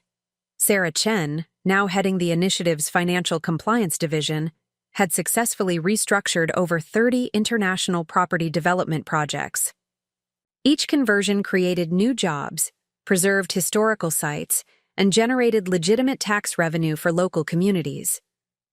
"Your father's vision keeps expanding," Agent Torres remarked, dropping a new stack of applications on my desk. "We're receiving requests from other organizations wanting to follow the Blackstone model. Criminal enterprises worldwide are seeing the benefits of legitimate transformation." Rachel burst into my office, her artistic energy barely contained. "You have to see this." She spread architectural renderings across my desk, covering the financial reports. The first Heritage Tunnel tour is already sold out for its opening month. We're combining art installations with historical exhibitions, telling the real story of California's underground history. The renderings showed how the once secret tunnel network was being transformed into an educational cultural center. Rachel's artistic vision had turned spaces once used for smuggling into immersive historical experiences, complete with interactive exhibits designed by leading museums. Victoria just approved the expansion to include 3 more properties along the coast, Rachel continued excitedly. We're creating a complete historical trail that will generate more revenue legally than they ever made from illegal operations. My mother, who had stepped down from her hospital position to help coordinate the medical facility aspects of the transformation, appeared in the doorway. The first rehabilitation center opens next week, she announced, her professional demeanor barely concealing her pride. We're converting one of their former safe houses into a treatment facility for addiction and trauma recovery. The irony wasn't lost on any of us. Spaces once used to perpetuate harm were being transformed into places of healing. It was exactly the kind of poetic justice my father would have appreciated. Diana arrived for our scheduled meeting, carrying updates on the legal framework that was being developed from our experience. The Justice Department is using our model to create new guidelines for criminal enterprise transformation, she explained. They're calling it the Davidson Protocol, a systematic approach to converting illegal operations into beneficial businesses. Elizabeth, Torres interjected, checking his secure phone. There's someone here who wants to meet with you. His tone carried a weight that made us all pause. The door opened, and a tall man with gray hair and familiar eyes stepped into my office. My father, Michael Davidson, had finally come home. The room fell silent. 30 years of separation, of carefully orchestrated plans and hidden truths, crystallized in this moment. He looked older, of course, but his eyes held the same steady intelligence I remembered from childhood. The Witness Protection Program officially ended my surveillance status this morning, he said softly. Your success with the Transformation Initiative eliminated the last security concerns. He paused, taking in the evidence of everything we'd built. You didn't just implement my plan, Elizabeth. You improved it, expanded it, made it into something I never imagined possible. Mom stepped forward first, tears streaming down her face. You should see what she's done, Michael. The rehabilitation centers, the cultural programs, the educational initiatives. She took your framework for legitimacy and turned it into a force for genuine good. Rachel moved to stand beside me, her artist's sensibility capturing the moment in quick emotional strokes in her ever-present sketchbook. We're not just preserving history anymore, she told our father.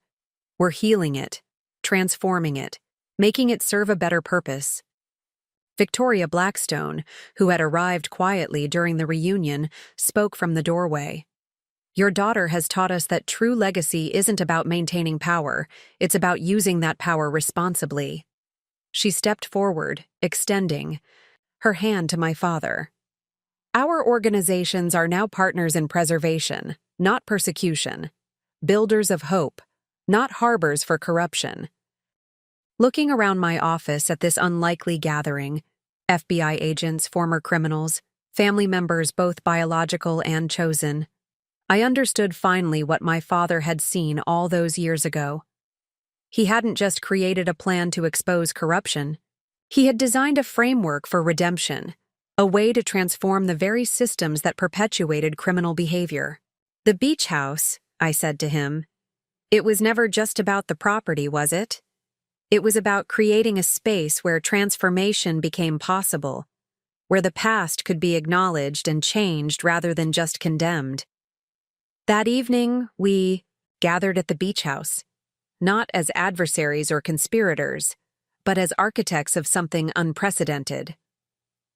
The sunset painted the waves in shades of gold and purple as my father walked through the rooms, taking in how we'd transformed his vision into reality.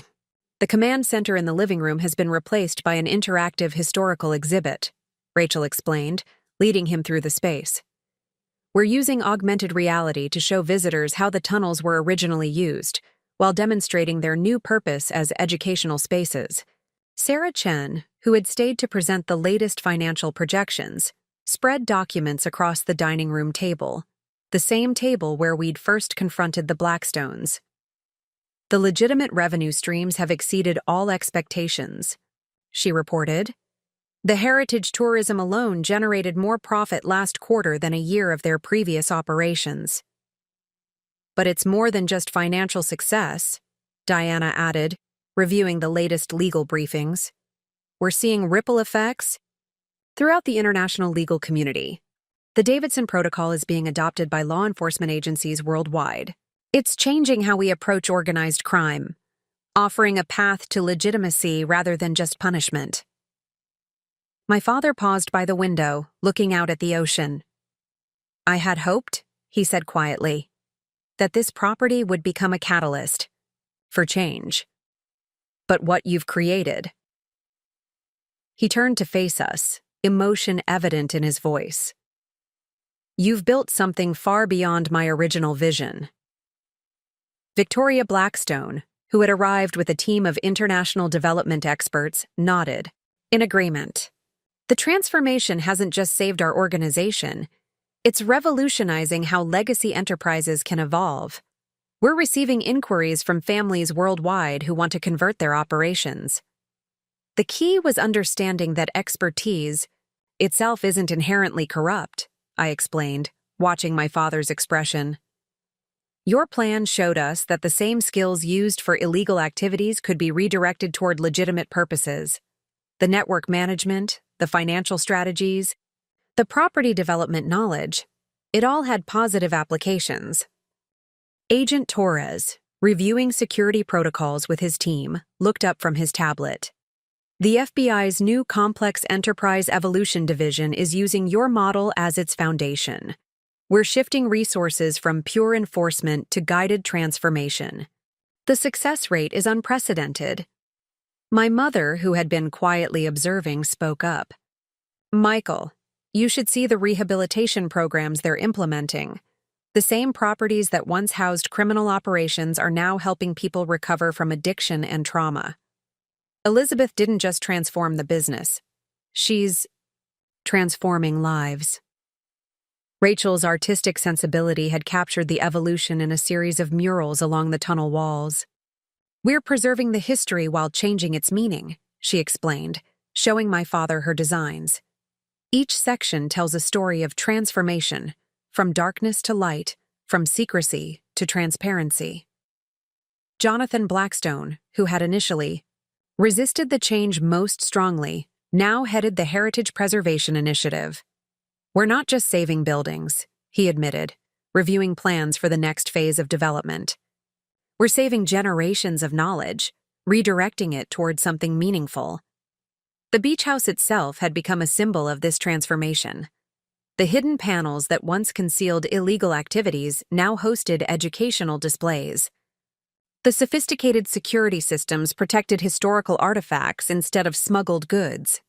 Even the tunnel network, once a conduit for criminal enterprise, had been transformed into an interactive museum of coastal history.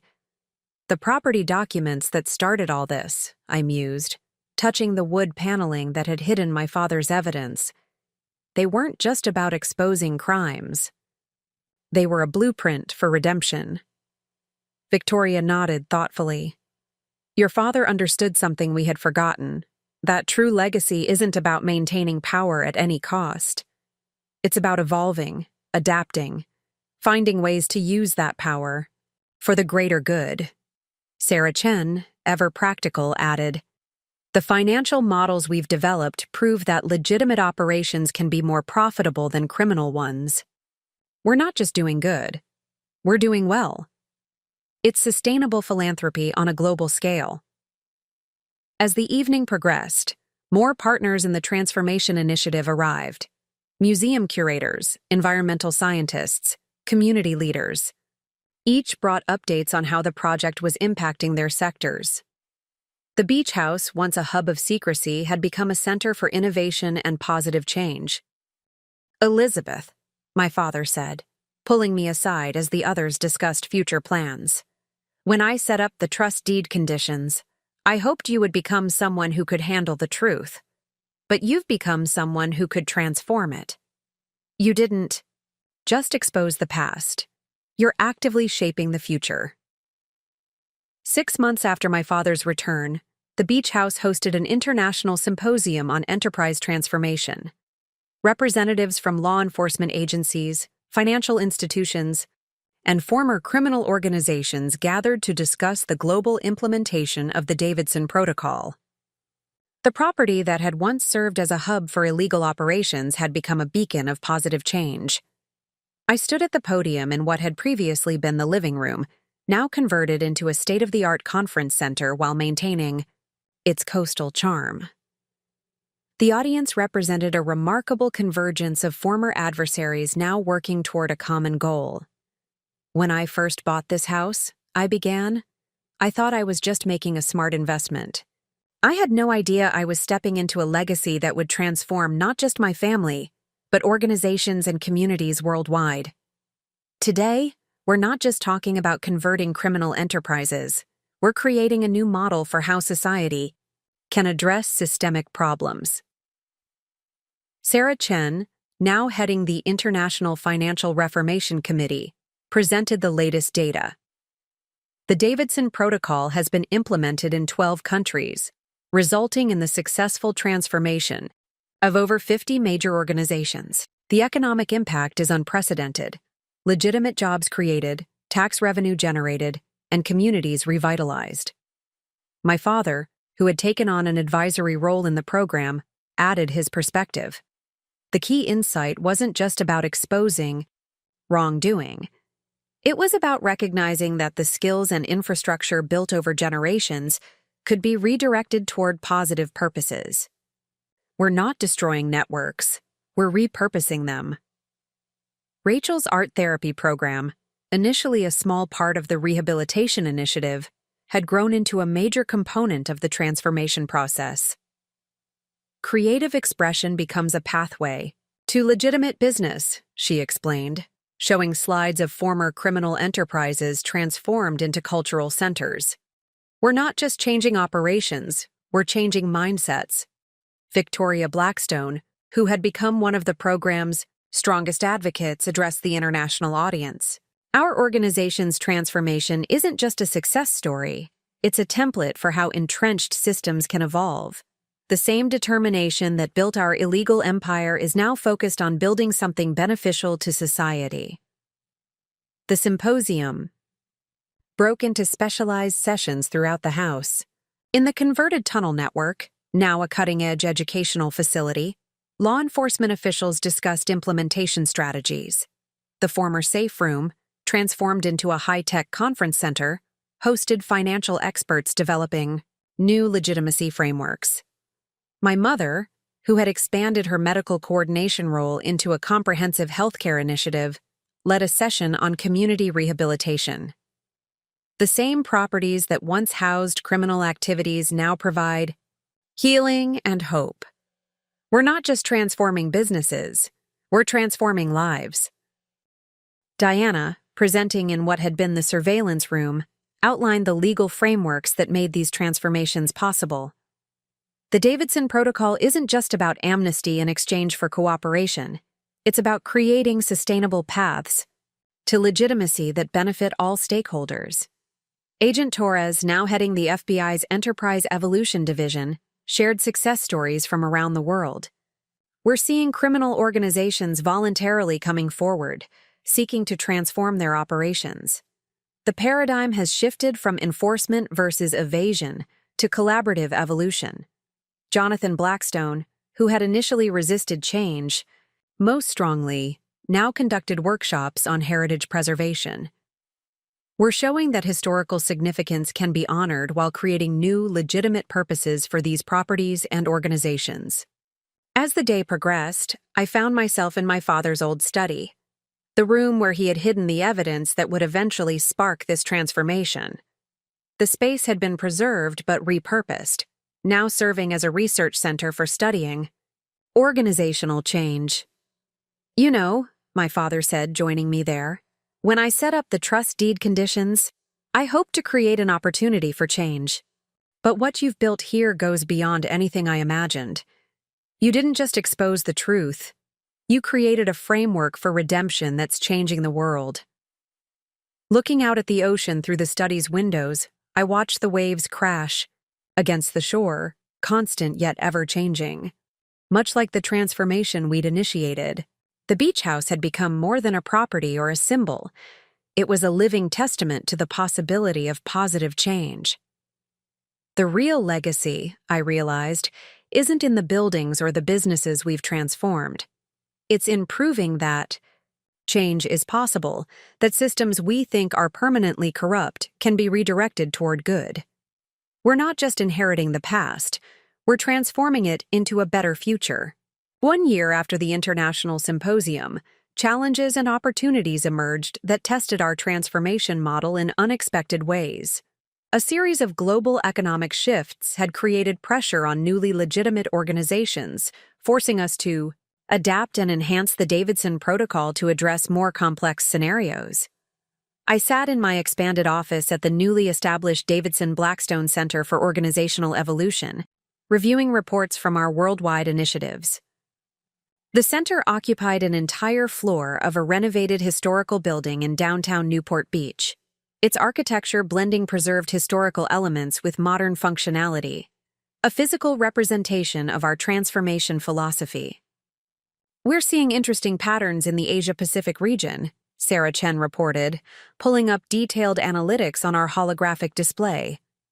"Former trafficking networks are converting their maritime expertise into environmental protection operations.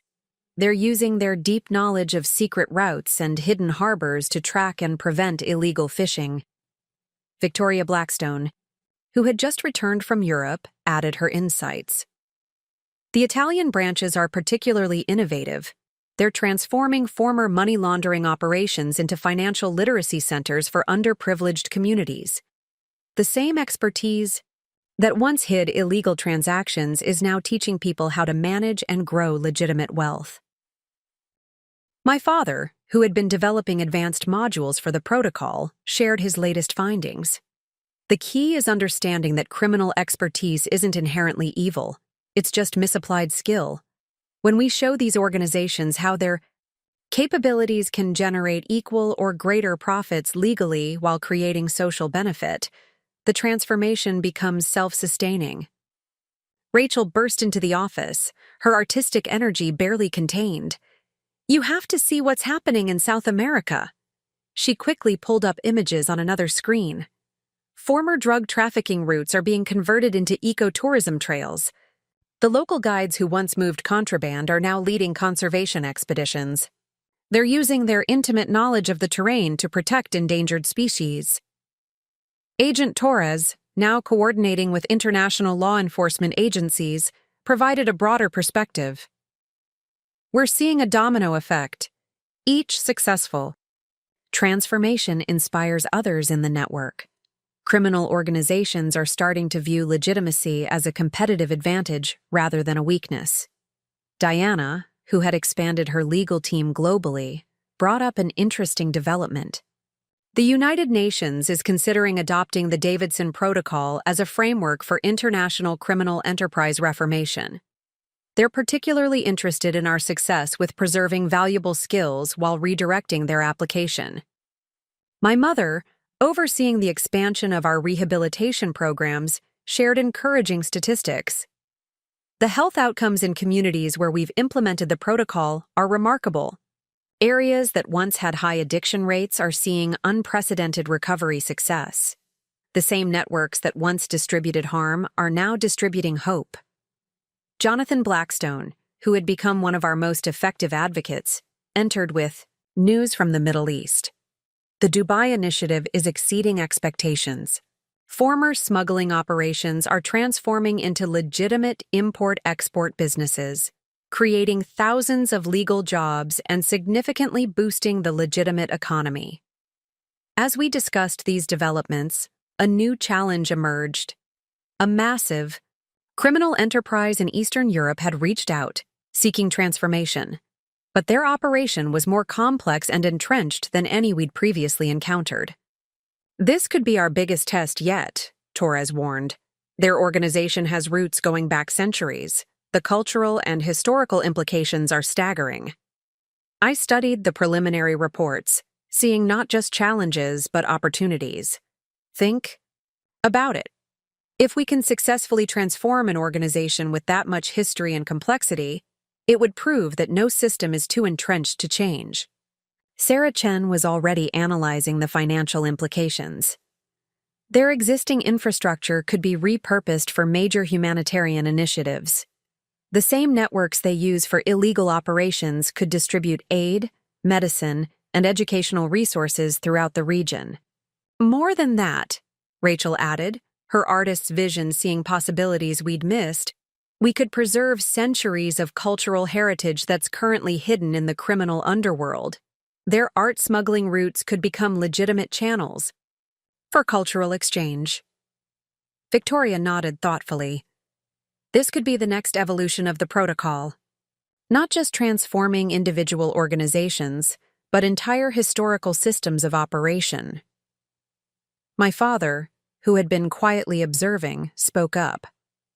When I created the original plan, I focused on exposing and converting one organization.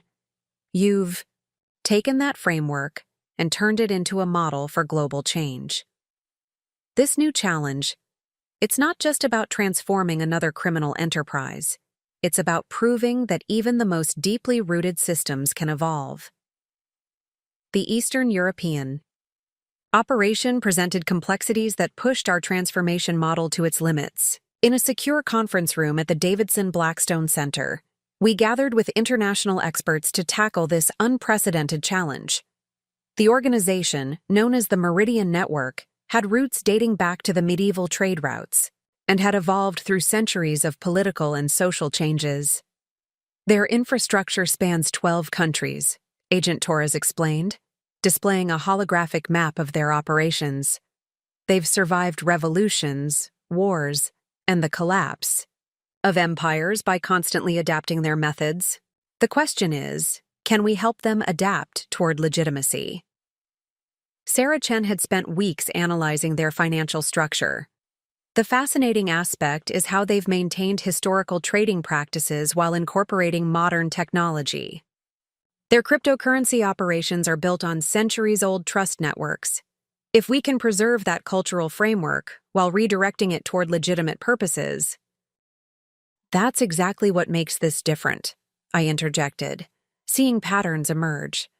We're not just transforming a criminal enterprise, we're preserving centuries of cultural and economic history while eliminating its harmful elements. Rachel, who had been researching the network's art collections, made an astounding discovery. They're not just smuggling art, they're protecting it. During World War II, they saved countless masterpieces from destruction. Their hidden vaults contain artifacts that the art world thought were lost forever. Victoria Blackstone, who had been meeting with Meridian's representatives, shared their perspective. They see themselves as guardians of a cultural legacy, not just criminals. The illegal activities fund what they consider a sacred duty to preserve historical treasures. My father, studying the historical documents, noted a crucial pattern. Look at how they've handled political transitions. Each time a government fell, they adapted their operations to protect their core mission. They're not resistant to change. They're masters of it. Then we need to show them how legitimacy can better serve their mission, Diana suggested. Instead of hiding treasures, they could become official custodians of cultural heritage. Jonathan Blackstone, drawing on his experience with heritage preservation, proposed a bold idea. What if we created a new type of cultural trust? Something that preserves their expertise in protecting artifacts while operating within international law? The concept sparked a flurry of innovative suggestions. Sarah Chen outlined a financial structure that would transform their ancient trade routes into legitimate cultural exchange networks. Rachel designed programs to convert hidden vaults into public museums while maintaining necessary security protocols. But the real breakthrough came from an unexpected source. My mother, who had been quiet during the discussions, suddenly spoke up. "We're approaching this from the wrong angle. We're trying to change their operations when we should be amplifying their existing purpose." She pulled up images of medical manuscripts found in their archives. These aren't just smuggled documents, they're preserved knowledge. Their network hasn't just been protecting art, it's been safeguarding centuries of human wisdom. What if we helped them become official custodians of global heritage? The idea resonated powerfully. The Meridian Network's representatives, watching via secure video link, showed immediate interest. Their leader, an elegant woman named Helena Kozlov, spoke for the first time. "For centuries, we have operated in shadows because we believed it was the only way to protect our heritage. But perhaps the time has come for these treasures to see the light."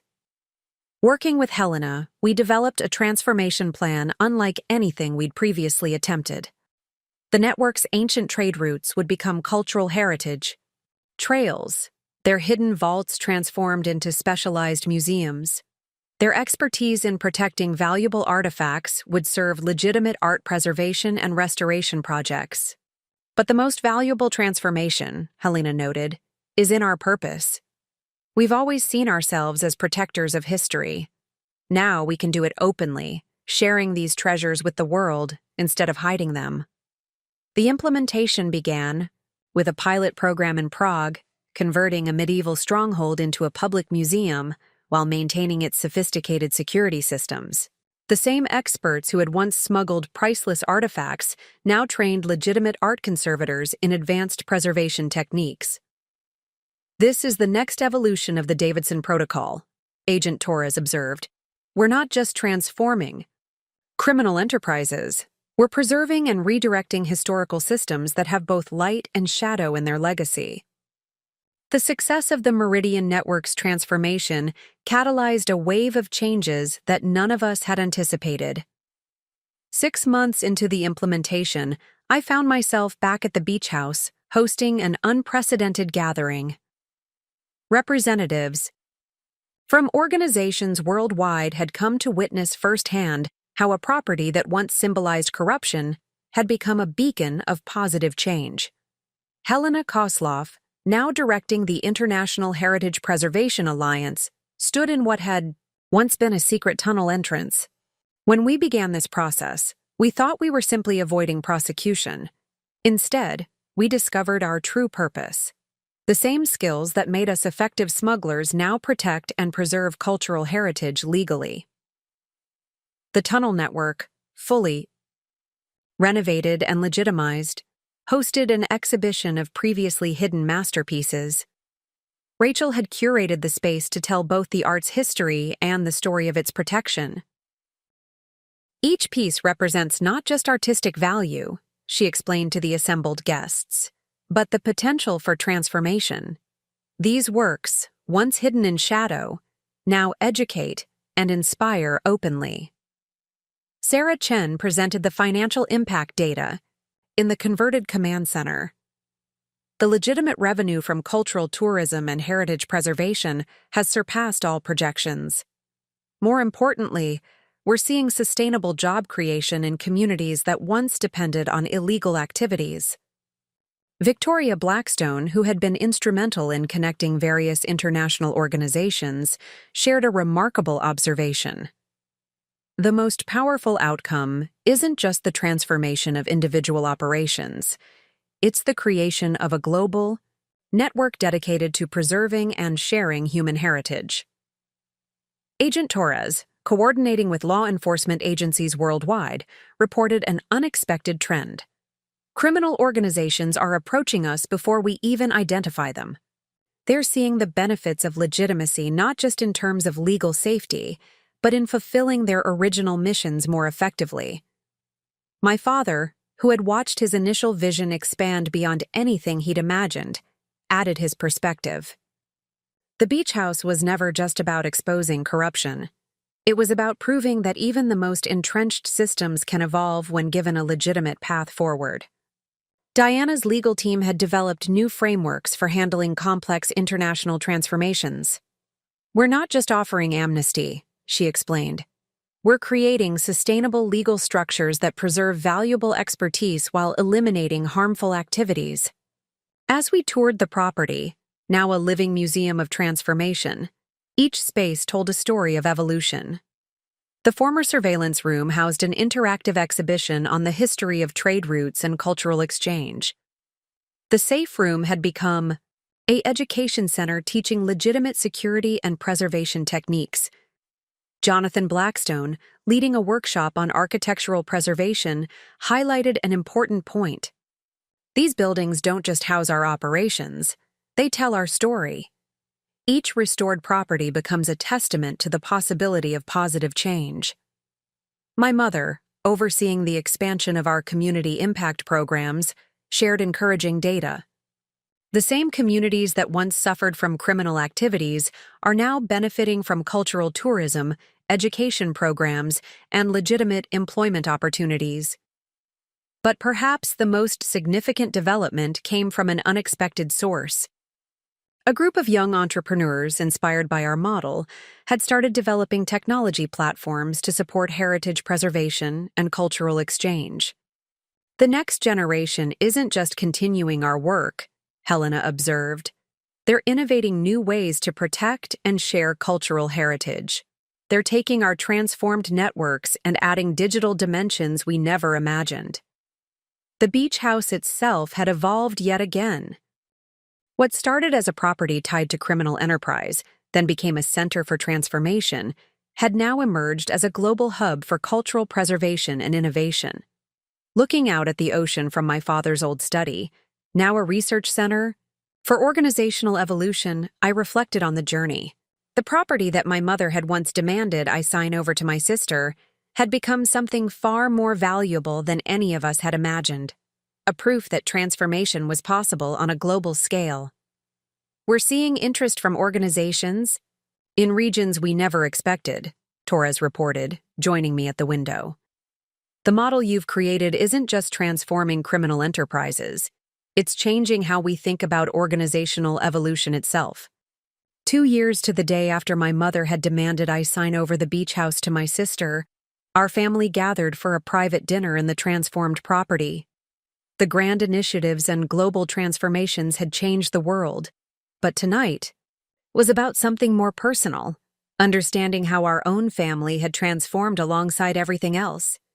"I remember sitting in this very room," Rachel mused, running her hand along the restored dining table, "feeling so guilty about being the favored child, never understanding why Mom treated us so differently.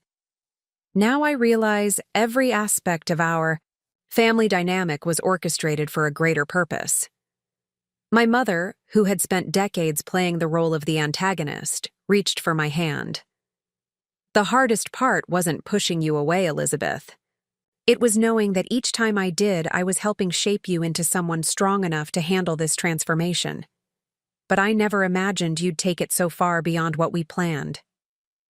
"That's what makes it work," my father added, his eyes reflecting the sunset through the bay windows.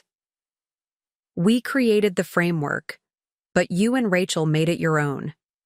You didn't just expose corruption. You found ways to preserve what was valuable while transforming what was harmful." Victoria. Blackstone, who had become more friend than former adversary, raised her glass. "When we first met in this room, I thought we were fighting over property. Instead, we were starting a revolution in how organizations can evolve." Sarah Chen, now practically family after all we'd been through, shared her perspective. "The financial models we developed here have become templates for economic transformation worldwide. But more importantly, they've shown that legitimate success can surpass illegal profits." Diana, reviewing some final documents for our latest initiative, looked up with a smile. "Remember when this was all about preventing a simple property transfer? Now we're literally rewriting international law on organizational reformation." Agent Torres, who had stayed with the project from its inception, added his thoughts. What amazes me isn't just the number of organizations we've transformed, but how each transformation improves on the last. You've created something that keeps evolving. The beach house itself stood as testament to this evolution. Each room told a story of change, from the study where my father had hidden his evidence, now a research center for organizational transformation, to the tunnels that once harbored smuggled goods, now preserving cultural treasures. You know what I love most? Rachel said, gesturing to her latest mural in the entryway. We didn't just preserve history, we gave it new meaning. Every space that once held secrets now shares knowledge. Jonathan Blackstone, who had arrived with Victoria, nodded in agreement. That's the real legacy here. We didn't erase the past. We transformed it into something beneficial for the future. My mother, who had maintained her composure through decades of difficult choices, finally allowed herself to fully express her pride. When we started this, we thought success meant exposing corruption. You showed us it meant something more, creating pathways for positive change. Helena Kozlov, who had joined us for this intimate gathering, offered her unique perspective. In the Meridian Network, we had centuries of expertise in protecting valuable things. But you taught us that the most valuable thing to protect is the possibility of transformation itself. As the evening progressed, I found myself drawn to the window seat where I'd first read my father's letter. The ocean beyond remained constant, but everything else had changed. Our family, our purpose, our understanding of what was possible. I've been thinking, my father said, joining me by the window, about the trust deed conditions I created. I wanted to ensure the property would be purchased legitimately, but you did something far more important. You proved that legitimacy itself could be more powerful than any illegal operation. Looking around at our gathered family, both biological and chosen, I saw how each person had been transformed by this journey. Rachel had found her true artistic purpose in preserving cultural heritage. Mom had shed her antagonist role to become a fierce advocate for community healing. Even the Blackstones had discovered a more meaningful legacy in legitimate enterprise. The morning after our family dinner, I received an unexpected call from the United Nations Secretary General. The Davidson Protocol had caught the attention of the international community in ways we hadn't anticipated. Standing in my father's study, now my primary workspace in the beach house, I listened as she outlined an ambitious proposal. We want to establish a permanent global transformation institute, she explained. Your beach house model has proven that systematic change is possible. We'd like to scale this approach to address other entrenched global challenges. The implications were staggering. What had started as a family property dispute could potentially transform how the world approached its most complex problems. Sarah Chen, who had been reviewing our latest financial data, immediately saw the possibilities. Think about it, she said, pulling up projection models. The same principles we use to transform criminal enterprises could be applied to failing healthcare systems, environmental challenges, even political corruption. It's not just about stopping harmful practices, it's about redirecting existing infrastructure toward positive outcomes. Rachel, who had been experimenting with virtual reality installations in the tunnel network, added her perspective. We could use these immersive technologies to show people how transformation works. Let them experience the process of change, not just read about it. Victoria Blackstone, arriving for our morning strategy session, brought news from her international contacts. Organizations worldwide are studying our model. They're not just interested in the legal and financial frameworks, they want to understand the human elements that make transformation possible. My mother, who had been developing psychological support programs for organizations undergoing change, shared her insights. The key is understanding that resistance to change often comes from fear of losing identity. When we show people how to preserve what's valuable while transforming what's harmful, They become partners in the process rather than obstacles. Agent Torres, coordinating with international law enforcement, reported an interesting trend. Criminal organizations are increasingly reaching out to us before we approach them. They're seeing transformation as an opportunity rather than a threat. Your father's vision of voluntary evolution is becoming reality. Diana's legal team had expanded to handle the growing demand for transformation services. We're not just writing new laws, she explained. We're creating frameworks that help organizations reinvent themselves while preserving their core strengths.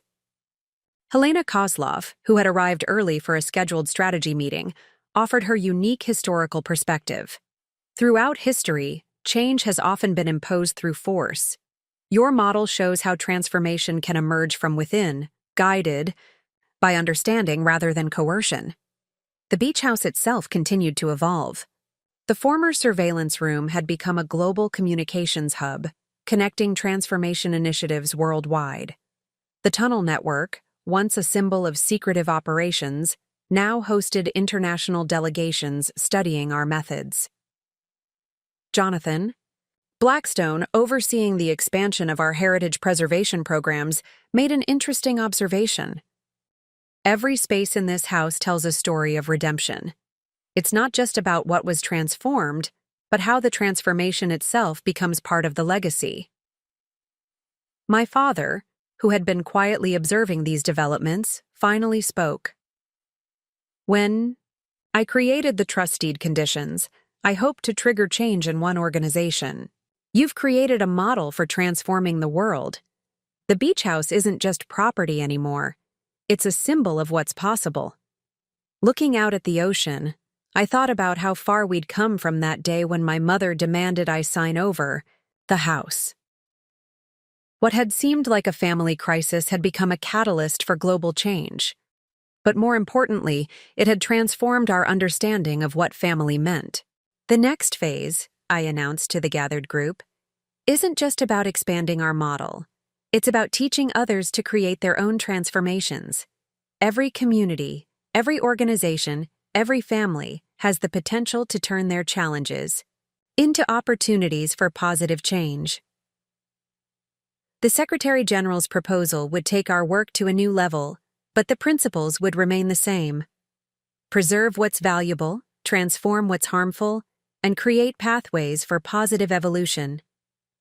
The beach house would become more than a headquarters. It would be a living laboratory for global transformation. The establishment of the Global Transformation Institute brought unprecedented challenges and opportunities. As we prepared for the official launch at UN headquarters in New York, our team gathered one last time at the beach house to finalize our approach. The morning sun streamed through the windows, illuminating the space that had evolved from a source of family conflict into a worldwide symbol of positive change. The first pilot programs are ready, Sarah Chen announced, displaying holographic models of our initial target regions. We've identified 5 major crisis zones where our transformation methodology could have immediate impact. Each presents unique challenges that will test the adaptability of our model. The projects ranged from transforming failed state infrastructure in West Africa to repurposing abandoned industrial complexes in Eastern Europe. Each required us to adapt and expand the principles we'd developed through the Davidson Protocol. The key difference, Rachel observed, reviewing the cultural preservation aspects, is that we're not just transforming criminal enterprises anymore. We're applying our methodology to systemic societal challenges that have resisted traditional solutions. Victoria Blackstone, who had been coordinating with international development agencies, shared encouraging news. The World Bank has committed to funding the first wave of transformations. They see our model as a potential breakthrough in sustainable development. My father, examining the project proposals, noted an important pattern. Each of these challenges has an existing infrastructure that's currently problematic. Just like with criminal enterprises, we're not destroying and rebuilding. We're redirecting and transforming. Agent Torres, now heading the UN's Transformation Security Division, outlined the security implications. These projects will face resistance from those who benefit from the current dysfunction. We need to apply the same careful approach we used with criminal organizations. That's where our experience becomes crucial, Diana interjected. We've learned how to turn potential adversaries into partners. The same principles that worked with the Blackstone organization can work with corrupt officials and failed institutions. Helena Kozlov, representing our successful Eastern European transformations, offered valuable insight. When we show people how to preserve their expertise while redirecting it positively, resistance turns to enthusiasm. Everyone wants to be part of something meaningful. My mother, who had been developing psychological support frameworks for communities in transition, shared her perspective. The human element remains crucial. Whether we're transforming a criminal enterprise or a failed state, people need to see how change benefits them personally. Jonathan Blackstone, reviewing the heritage preservation aspects of each project, made an interesting observation. Every region has its own version of our tunnel network, infrastructure that's currently problematic, but could be repurposed for positive impact. As we discuss the challenges ahead, a young climate scientist named Dr. Maya Patel joined our meeting virtually from a drought-stricken region in South Asia. Your model of transforming existing networks could revolutionize how we address climate adaptation.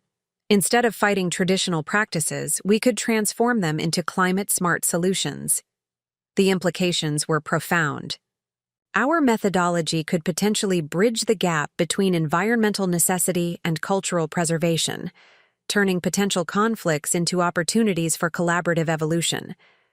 The beach house itself proves this principle, I noted, gesturing to our surroundings.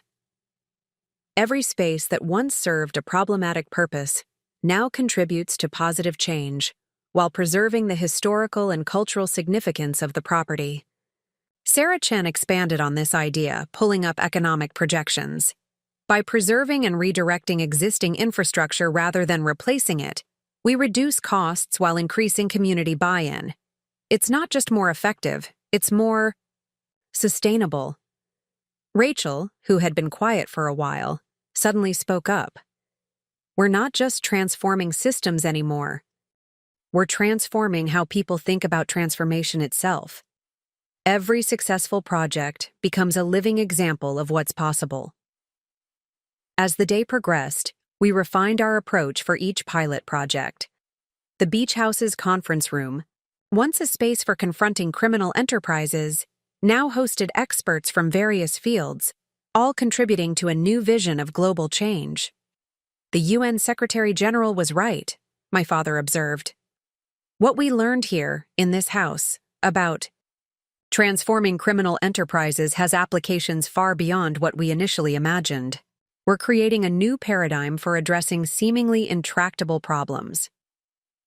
5 years after my mother's demand to sign over the beach house, I stood at the podium in the UN General Assembly, preparing to address representatives from every member nation. The Davidson Protocol had evolved from a family story into a global methodology for transformation, and today marked the official launch of its worldwide implementation. When my mother demanded I give up my beach house, I began, watching her proud smile from the front row. I thought I was fighting to keep a piece of property. Instead, I was taking the first step in a journey that would transform not just our family, but organizations and communities worldwide. The massive screens behind me displayed images of our successful transformations. The Meridian Network's cultural preservation centers, restored environmental zones in South Asia, revitalized communities in West Africa, and dozens more projects that had proven the universal applicability of our approach. Sarah Chen, now heading the World Economic Forum's Transformation Initiative, presented the statistical impact. In just 5 years, projects using the Davidson Protocol have created over 2 million legitimate jobs, restored hundreds of historical sites, and generated billions in legal economic activity. But more importantly, they've proven that no system is too entrenched to change. Rachel, whose artistic vision had become integral to our transformation methodology, shared how cultural preservation became a catalyst for change. By showing people how to preserve what's valuable while transforming what's harmful, we've turned potential adversaries into passionate advocates for positive change. Victoria Blackstone, addressing the assembly after me, reflected on her organization's journey. We thought our power came from operating in shadows. The Davidson Protocol showed us that legitimate impact is far more powerful than illegal influence. Our organization now generates more revenue legally than we ever did through criminal activities. My father, who had emerged from witness protection to become a key advisor to the UN transformation programs, added his perspective. The trust deed conditions I created for the beach house were just seeds. My daughter and her team turned those seeds into a flourishing garden of possibility. Agent Torres, representing the international law enforcement community, reported a remarkable trend. Criminal organizations worldwide are voluntarily seeking transformation. The success of the Davidson Protocol has proven that legitimate evolution is more profitable and sustainable than illegal operation.